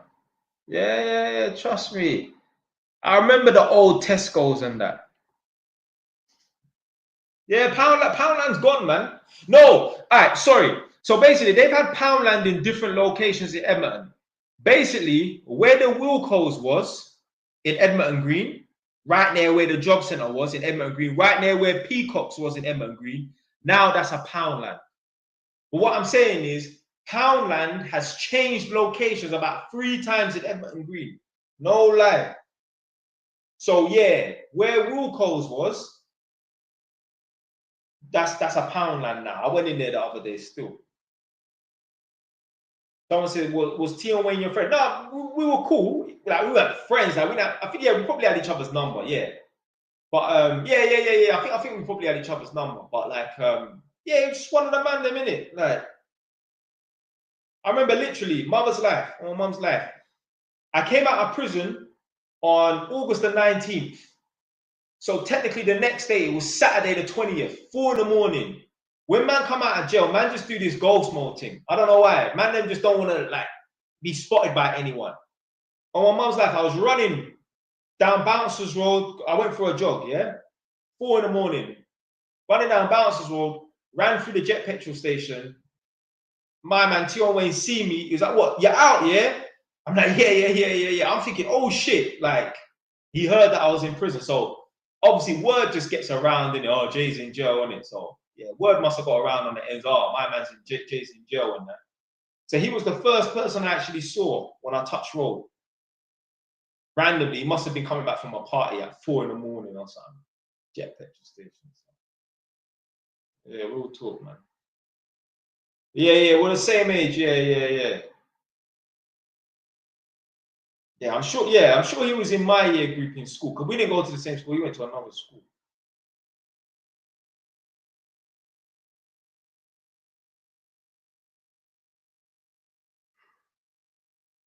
What's your opinion on being an accountant as a profession? Because it's a career I'm more leaning to, but I'm interested in the property type stuff. I mean, you can still do property as well as being an accountant. Why not? Yeah, still do the property thing and be an accountant at the same time. No problem. I said, hold on, what school did you go to? I went to a school called Winchmore School, the best school. So you know Turner? Yeah, man, you can ask Turner. I mean, they won't know me as Jay Wise. This is some new internet thing.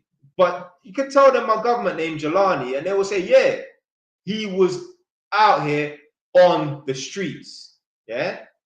When it was kicking off and ends were going back and forth, I was about on the roads. I said, no, Edmonton County was lit. Fuck Edmonton County, fam.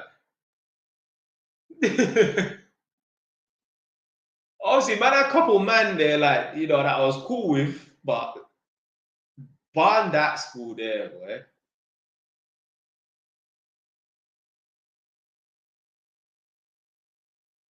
But first of all, I actually went to Howard, you know. I went there for like 7 school days. So what happened was, I put down a bunch of schools that I wanted to go to. I put down Winchmore, I put down Enfield Grammar, But M4 grammar at the time was hard to get into because they wanted you to play a sport, i.e. football, or do some sort of sport to get into M4 grammar. So I didn't get into M4 grammar. I think I did put down Edmonton County as a backup. And then I think I put down Howard, or I'm not even sure if I put down Howard. But anyway, I didn't get into any of the schools I wanted. But really and truly, I only wanted to go to Winchmore School. That's it. They put me, so I didn't get into a school, so they gave me Howard. So I went to Howard for 7 school days. And what you had to do back in the day, I don't know what happens now, but when you don't get into the school that you want to get into, you have to appeal to get into the school that you want to get into, yeah?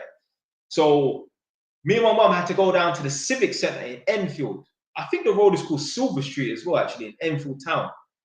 We had to go there, and basically you put in your appeal. And this room that you're in, it looks like a courtroom. Like if any of you, God forbid, you lot go to court, if you've been in that Enfield Civic Centre room, I don't know if like Haringey Civic Centre, which is in Wood Green, if the room is the same, but it looks like you're in court. Well, me and my mum had to go down there and put in our appeal, and it was like, yo, Jelani is like position number 46. 45 people have to decline going to Winchmore School for him to get into Winchmore. Some bullshit like that. Anyway, went to Howard School, so started at Howard, went there for like 7 school days, and boom, I remember literally, yeah, like, it must have been like, I don't know, like a Wednesday or something like that, or Tuesday. My mum said to me, oh, you've got into Winchmore, so now you're going to Winchmore School. My mum did not want me to go to Howard. It's a shit school. So I went, so obviously I came back from school on a Tuesday. My mum said, you're no longer going to our school. You've just got into Winchmore. You're not even going back to our school tomorrow, which is Wednesday. Me and my mum ran around and we went and got the Winchmore school uniform because obviously with Winchmore, we used to wear blue shirts. So Howard is like a normal school where you just wear white shirts. So Howard school, you wear white shirt, black trousers. It's easy to just turn up to our next school wearing white shirt and black trousers. You just buy the blazer.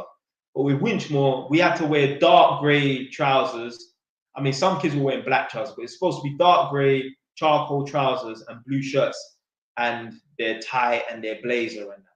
So me and my mum ran around, got uniform, and boom, Thursday.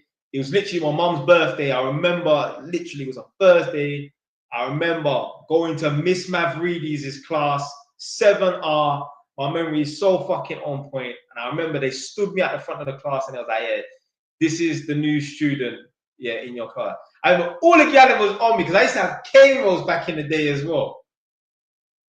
Yeah. Yeah, man. I remember starting at Winchmore School and yeah, ended up getting unofficially expelled from there in year 11, but yeah, still came out with some okay grades and that. Made a lot of money still. Yeah, coming off in 5 minutes.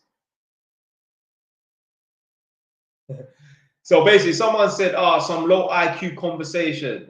Man said, and then big up Tony B said, bro, it's low IQ because you can't relate. LOL, allow it. Like, this guy's talking about low IQ conversation. That, listen, I'm in a position to be having low IQ conversations. You know why? Because I've made it. I don't want nobody who ain't made it having low IQ conversation. You got work to do, my friend. Just like I told you earlier, there are people who are sitting in Wagamamas eating on a Saturday just like me. And, you know, the reason why I'm there on a Saturday is because I've just finished working. I've earned £500 for the day. I'm eating as a little treat at Wagamamas and that. There's people that are eating at Wagamamas. If you ask them, like, oh, would you work on a Saturday? They will say no. But then in years to come, they'll be scratching their head thinking, why have I not got 6 properties? Or if I meet someone like that, they'll be, oh, like, fair play.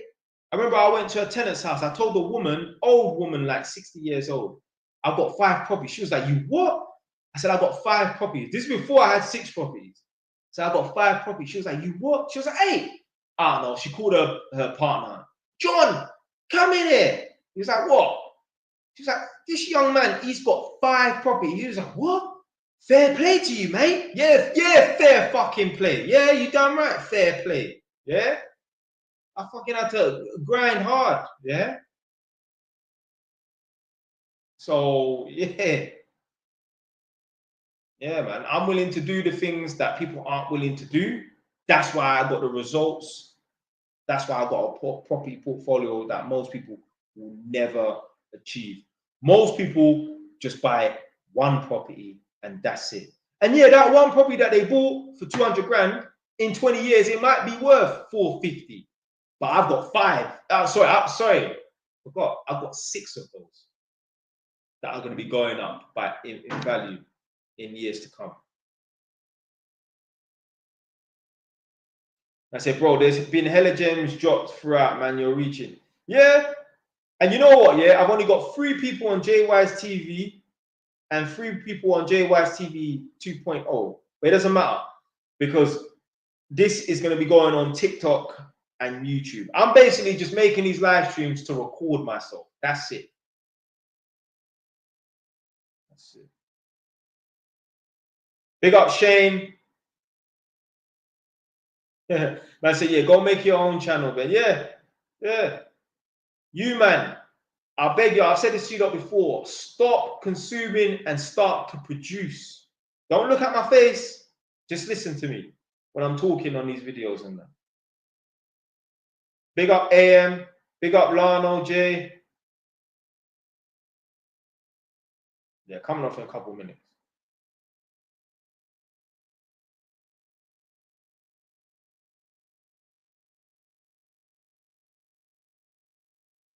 Like I say all the time, once you see it, you can't unsee it. Once you develop a certain mindset, once you adjust your lens, you can't help but see how stupid and idiotic people are. I went to a woman's house the other day, and this woman was just making up noise over a whole heap of nothing, just making up a whole heap of nonsense, just making up noise over stupidness. And I'm thinking to myself, like, this woman lives in a bungalow. She's poor. She has nothing going for herself. And it's just crazy and amazing. This person more than likely struggles for bills. And she's sitting in her bungalow. And do you know what she's doing? She's not coming up with some big plans to take over the universe. She's doing a 1,000-piece puzzle. You know them jigsaw puzzles where there's 1,000 pieces and every piece pretty much looks the same. How the fuck you even start, let alone complete that? I have no fucking clue. Someone let me know how you even start, let alone complete a 1,000-piece jigsaw. I go to these people's houses and that, yeah, and they show me their jigsaw puzzle that they frame it. Like, yeah, 1,000 pieces. I've done it during lockdown. And I'm thinking to myself, see, this is the difference between me and them. During lockdown, they were doing a 1,000-piece jigsaw puzzle because they had nothing else better to do. During lockdown, I wrote a book. And that's why 5 years after lockdown, they're still in a council house. And 5 years after lockdown, I got 6 properties. I told you already, I went to a guy's house 4 years ago, and I recently went to his house 2 months ago. And this old guy, I told him to double check that his fridge freezer's back on before I leave.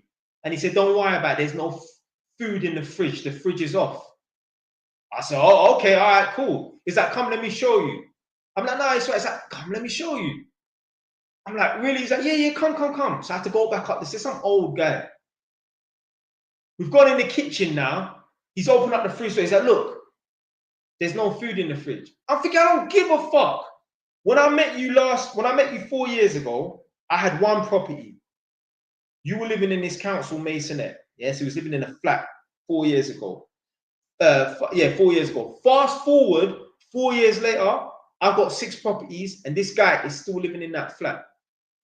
Why have you not made no progress? I'm not saying you should have bought 4 properties, but why have you not made no progress? Why are you still in the same position that I left you in 4 years ago?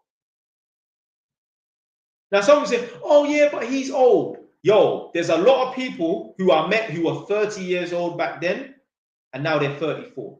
There's a lot of people that I met who were 45 years old, and they're 49 now. There's a lot of people that I met that were 36, and now they're 40. And all of them, none of them have made any progress. And they will sit and scratch their head and think, yeah, it's all right for some. Some people get like, yo, they ain't luck. ain't luck.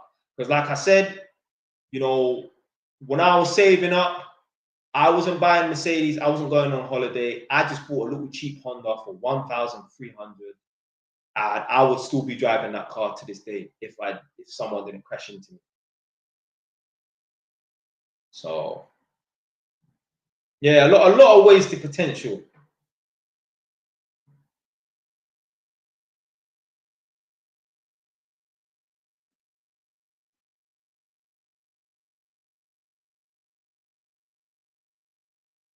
There's a lot of wasted potential, man.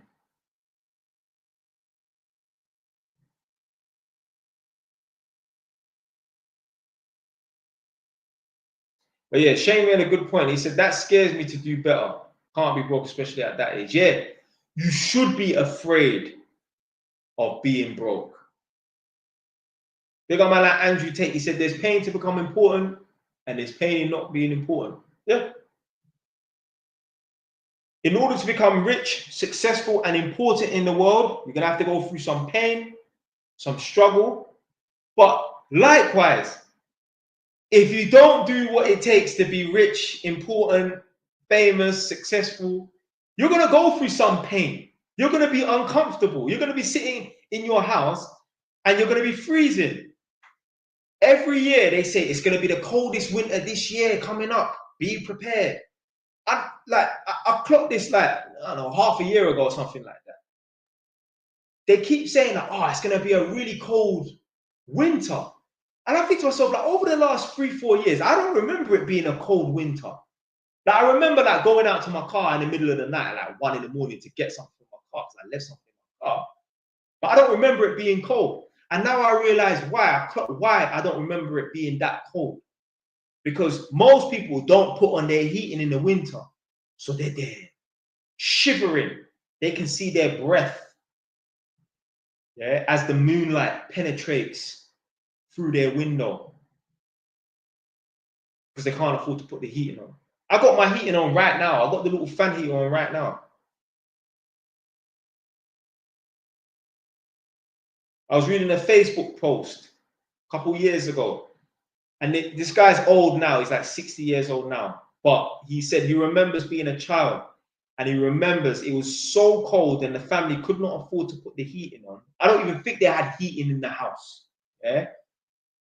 They had no heating in the house. It was so cold. He said getting into bed was like getting into an ice box. And he could see his breath in the air. He said he literally had frost on his duvet. Imagine that. Imagine being so broke that your children have to suffer. That's the thing, like, yo, if you don't put in the work, your children are going to be at the effect of your lack of work. You have to grind for the sake, not for your own sake, for the sake of your children. You can't take it easy.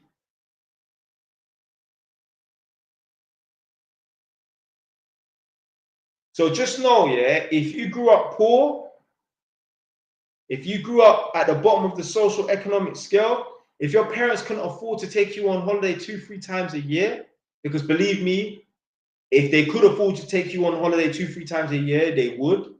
Just know it's because your parents ain't putting the effort. And I don't want to hear no crap about, oh, but my mom came over from Ghana, or my mom came over from Jamaica, or my mom came over from El Salvador, and she just had to make best of the situation. Bullshit. Let me tell you something about these parents that come from abroad, yeah? These people that talk about, oh, you need to retire your mom or retire your dad, retire your parents and that. Yeah, my parents came over from a foreign country and that. Yo, when your parents came over, they were not 60 years old. When your parents came over, they were probably 35 years old. They were still in their youth. Why the hell did they? Because obviously, let's say they had to look after their kids during the day. Yeah, they had to be available to look after their kids during the day. Why the fuck did your parents, mom or dad, not go to night school? Why did your mom not go to night nursing school? Why did your dad not go to plumbing school from 6 to 9 p.m.? Why did your dad just be a lazy ass, bum ass cab driver? Why did he not go and learn a trade? You don't need to be smart to be a plumber. Your dad was too lazy to learn a proper trade or skill, so he just decided to do a driving job. And your mum was equally as dumb to get knocked up by a guy like that. So I don't want to hear, oh, my mom, my dad came from a foreign country and that. Yo, when they came over to this country, they were not 60 years old.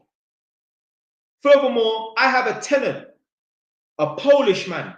He's like 65 years old, still getting up and working and grinding every day. And he's 60, 65 years old. My man's still working like he's 25 years old. So there's just no excuse.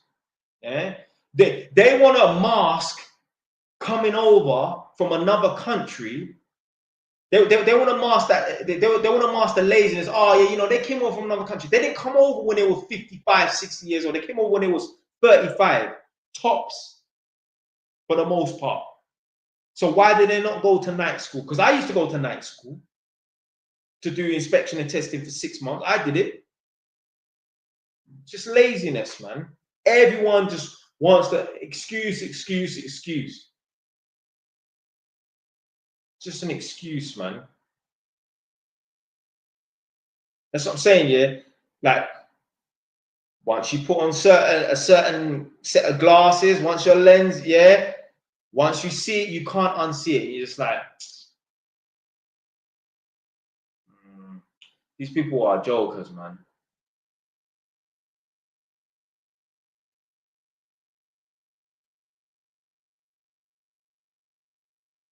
See, look, my man said, my mom came to England, became a carer, then she went to night school and she works in mental health. See? But a lot of people are not doing that.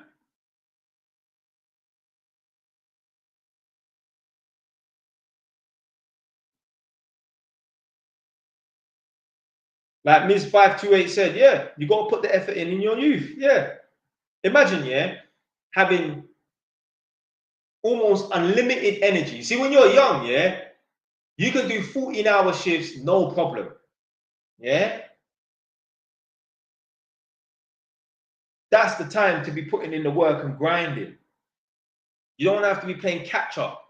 I even had two guys at the infamous Holborn job. They were 60 years old minimum. Yeah. One guy from Ukraine, big up Nikolai, and one guy from Bulgaria, big up Mr. Slavchov. They were both working till 10 p.m. just like me. 60 years old, doing 14-hour shifts.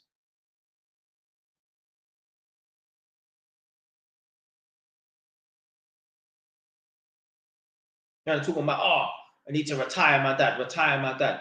Why was your dad not doing 14-hour shifts? Why was your dad not? Why did you see your dad? You shouldn't have seen your dad.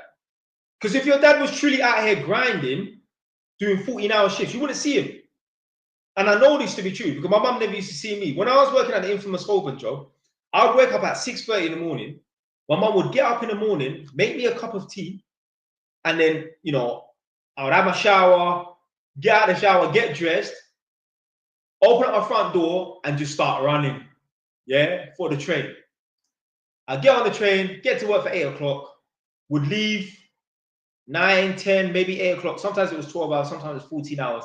Get back in the house at like 9, maybe 10 o'clock, maybe sometimes 11 o'clock, and my food would be in the microwave. I never used to see my mom.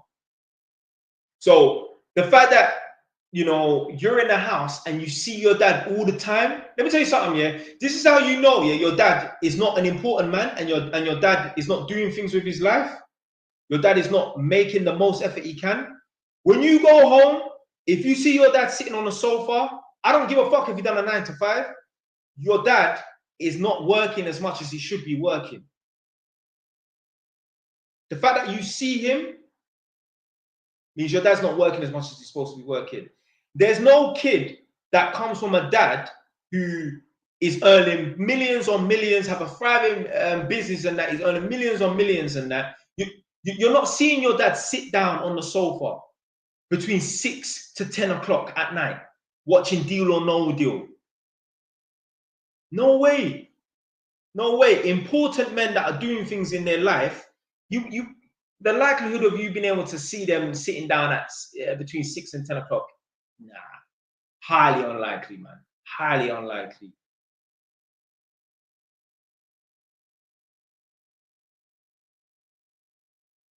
Yeah, man, I said real spill. I think even Tony B said, man, dropping gems. Yeah, real gems in this video today, man. Yeah. So this Rene person said, Jay Wise is right. I told my dad that it's his fault and that me and my siblings were born into poverty. He threw it back on me, saying it's not good to blame your everything on your parents. Listen, my child's living situation is a product of my hard work or lack of hard work. If I grew up having to accept hand-me-downies from my older brother, although I never had an older brother, I'm the oldest child in my family, but if I had to accept hand-me-downies from an older sibling or an older cousin or another cousin or whatever and that, yo, that is completely my dad and my mum's fault. Why the hell? Do you think my child would be wearing some other child's old trainers, old clothes? Maybe if my son stayed at one of his family members' houses and, you know, he forgot to bring a jacket, so he needed to wear a jacket, that's different. But no child is going to be donating clothes to my son. No way. No way. No one is donating clothes to my son. You think my fucking son is going to be, you think, yeah, let's say I went to a football game and Ronaldo wanted to give my son his football shirt. Yeah? You think my son's going to be running around with another man's name on his back? Oh, don't piss me off today on this live stream, bro. There are men right now that have wives. There are men right now that have fiancés. There are men right now that have girlfriends that walk around in the house, just their knickers on, and a long football t-shirt with another man's name on her back. That's the man she thinks about when you're on top of her. I promise you.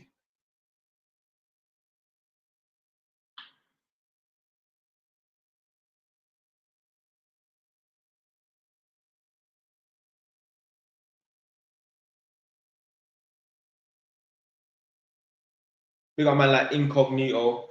Facts, even me, I lost respect for my dad.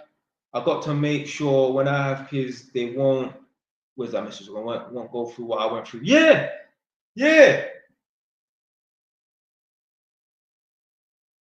At the end of the day, I'm not here trying to make people deliberately hate their parents and that, but yo, you gotta look at them a certain way. Stop confusing love with realness.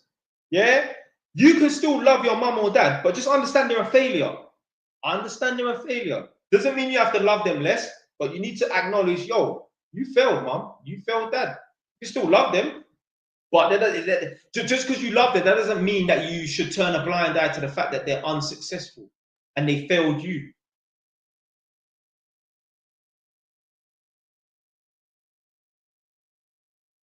And the thing is, if you don't look at your dad like, oh, you failed me, if you don't acknowledge that, then more than likely you ain't gonna make the effort to make sure that you don't fail your son or daughter. Me, I've already set up my son or daughter. Yeah, they can have a flat or a house to live in. My kids' living situation don't depend on Enfield Borough Council having availability for them. Or, oh, you can't live in the Enfield Borough where you grew up. Obviously, I'm from Edmonton, but my area is Enfield. So you have to go to a neighboring borough. We have to send you to Wolverhampton Forest. You have to go and live in a shared house on Priory Court Estate. Or we've only got availability on either estate in Tottenham. Or the Sandlins in Wood Green. Or Edgecote Grove in Tottenham. Yeah? Sorry, mate. We've only got availability on Shakespeare Estate in Stoke Newington. Yeah? Fuck that, man. Yeah. So yeah, incognito. I sold live on my first property 2 years ago, just planting the seeds for my kids. Yeah. That's it, man. Even if it's on, only like, you can only give them a little flat. Yo, that is still a good start. You know what I mean?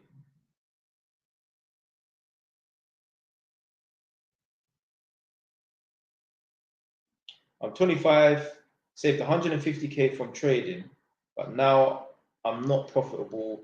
Haven't worked a normal job for 4 years and want to get a job. I have economics degree, but haven't worked in that area since uni. Am I cooked? No, you're not cooked. Listen, if you got 150K in trading, like I mean, I don't know, because people are talking about, I've got 100K, yeah.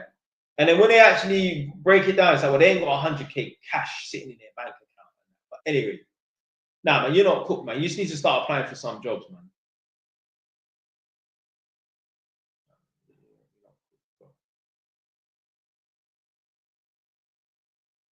Jay Wise, why did you kick that poor girl out? She sounded so sweet and also think she had neglected issues. Do you know what? Do you know the baddest thing is? This is fucking crazy, yeah? So this Lachlan person said, Jay Wise, why did you kick that poor girl out? She sounded so sweet and also think she had neglected issues. Do you know what? When me and this girl, yeah, were going back and forth on the phone, obviously, I said to her, yeah, I don't think you should be living alone because you're a female. In my opinion, this is a fact. Women should not be living on their own, yeah? Women should be living in their parents' house until they can find a man to live with, yeah?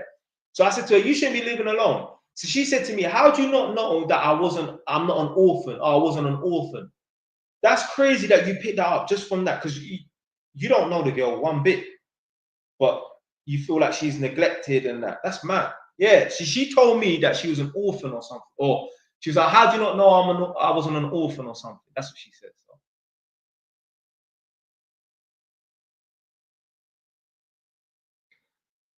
How to stand out in a job application as a uni grad. Do you know what? Really and truly, what is special about you right now for you to stand out?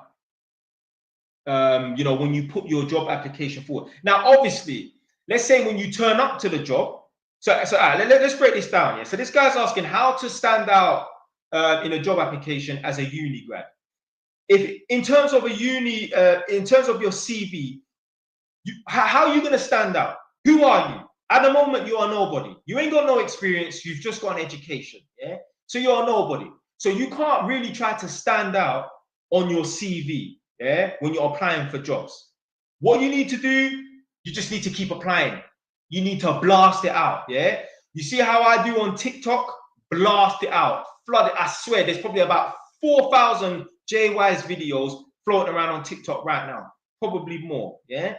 You just have to blast it out. Yeah. But when you're in a job interview, what you can do to stand out is you can say, listen, I'm willing to work for free for a month. Say something that obviously stick to it and that, be willing to do it. But say something that's going to stand out. Because I guarantee you, them boys there or them other kids there are applying for the same job as you. They ain't saying that they're willing to work for a month for free. So in terms of your CV, the only thing I can think of right now is you just need to just keep applying and blast it out. You're not going to be able to stand out on your CV. What? You think by telling them that you're a black belt in Taekwondo, they give a fuck about that? What, do you think they care that you can drink 10 cans of Pepsi Max in a minute? They don't give a fuck about your talent. Remember, you're a uni grad. You're at the bottom. Yeah, not saying it in a bad way. What I'm saying, you're starting off from ground zero. Yeah, so you have no experience or anything like that. So you are basically a nobody. You don't have much to offer in that. So you just have to just blast it out. Put in your CV as well. I'm willing to work for a month for free to prove myself. Yeah, you know what? That's how you can stand out on the CV. Write down you're willing to work for 1 month for free. They will see that. Write that in block capitals. And obviously reaffirm that on, if you do make it to the job interview stage. Yeah, tell them I'm willing to work for a month for free. If they say why, they say, well, just to show you how dedicated I am, how serious I am. And say to them, I guarantee you, you've hardly heard this. I'm probably the first person, if not the second person out of 100 people that you've ever interviewed that said this. Tell them what you know. Yeah? Right, coming off in 2 minutes.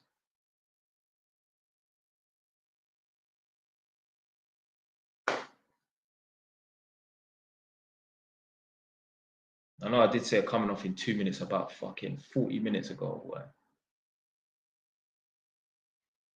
Someone said, why did you evict your tenant? The girl was a damn fucking fool. I will make a long video about it.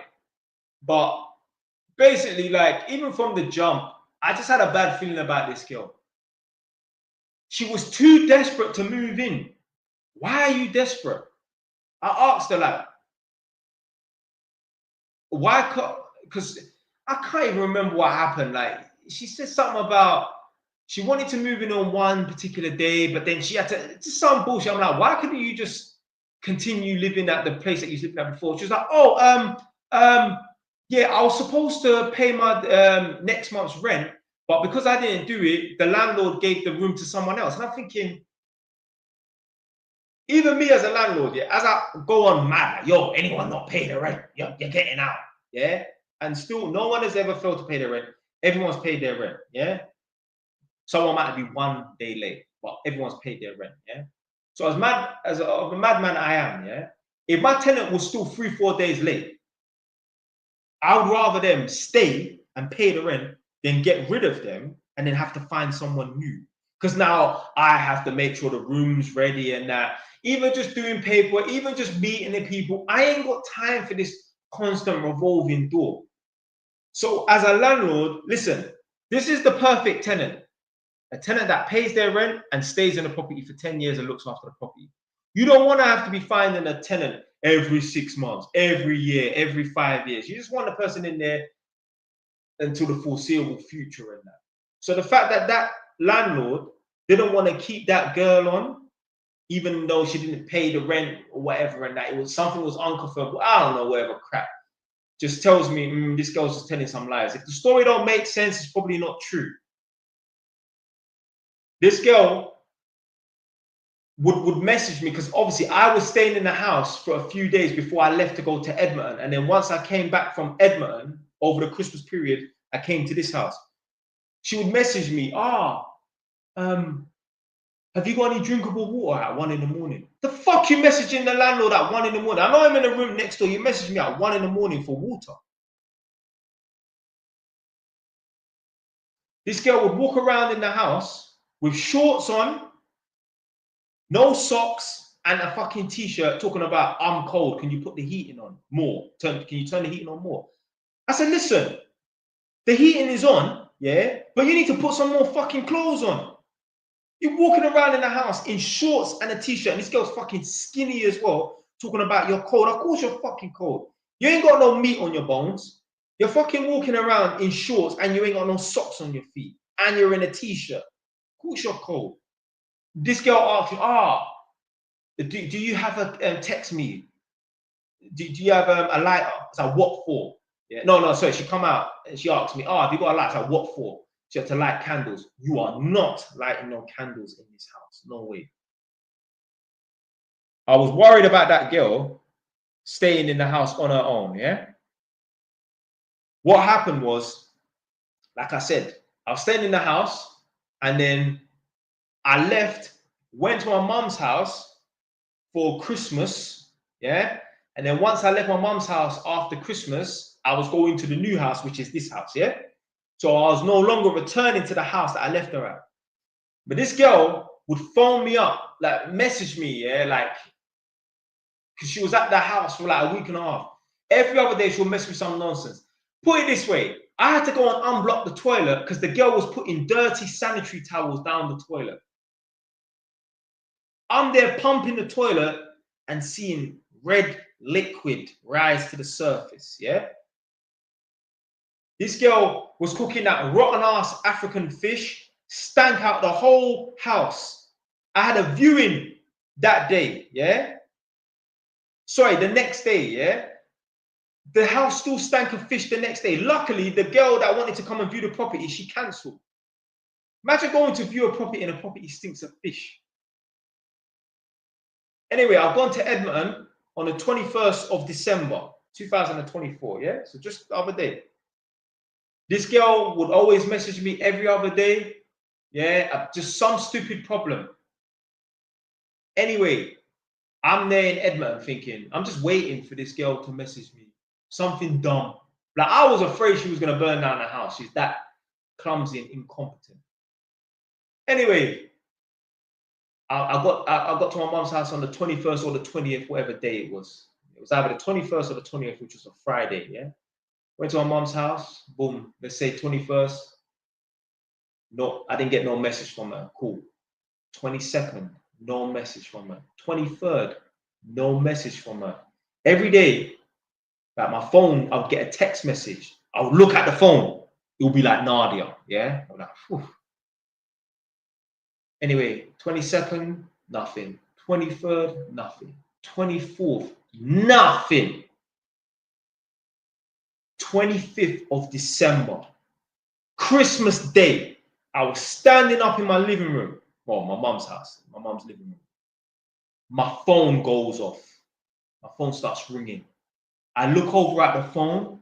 I see her name pop up. It's her. I'm like, oh, what now? Christmas Day, 10 fucking p.m. blood. I'm like, yeah, what's up? Hey, where are you? Because obviously I told her I've got another house around the corner, which is this house. It's like 5-10 minute drive away. Yeah. She's like, oh, where are you? I said, why?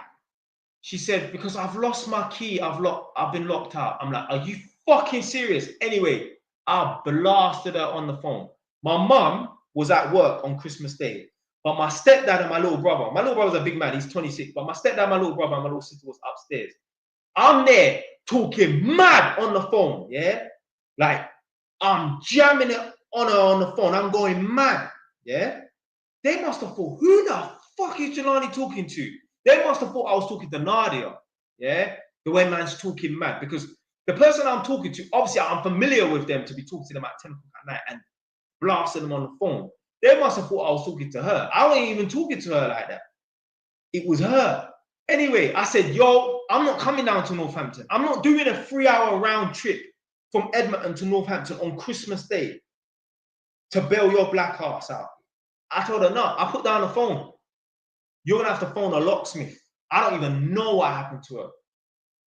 Well, I didn't know what happened to her. But anyway, I think she made it up because she said that she ended up finding the key afterwards. How the fuck do you lose the key, but then you find it outside? And she told me, I was like, why if you left your key in the house? Like, why, how did the door end up getting locked? So basically what happened was another guy moved in on the day that I left.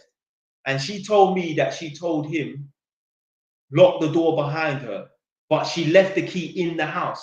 If you know you left the key in the house, why would you tell him to lock you out if you don't have your key on you? When a story don't make sense, it's probably not true. So that's why I evicted the girl. I gave her 2 months notice. I said, listen, I want you out by the 9th of February. And by the 9th of February, at 12:01, that fucking jackass was out. And I'm out now. So yeah. I'll make a proper full-length video because there's some other stuff that I didn't mention about her and that. But yeah, I'll make a full-length video on it. But you, man, I'm out. I'll see you lot next week, yeah?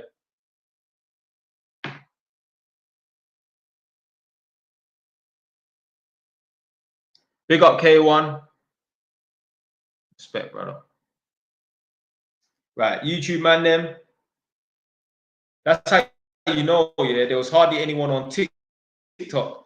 The fact that I had more people on the YouTube live than the fucking TikTok. Anyway, respect to you, man. All 19, 18 of you lot.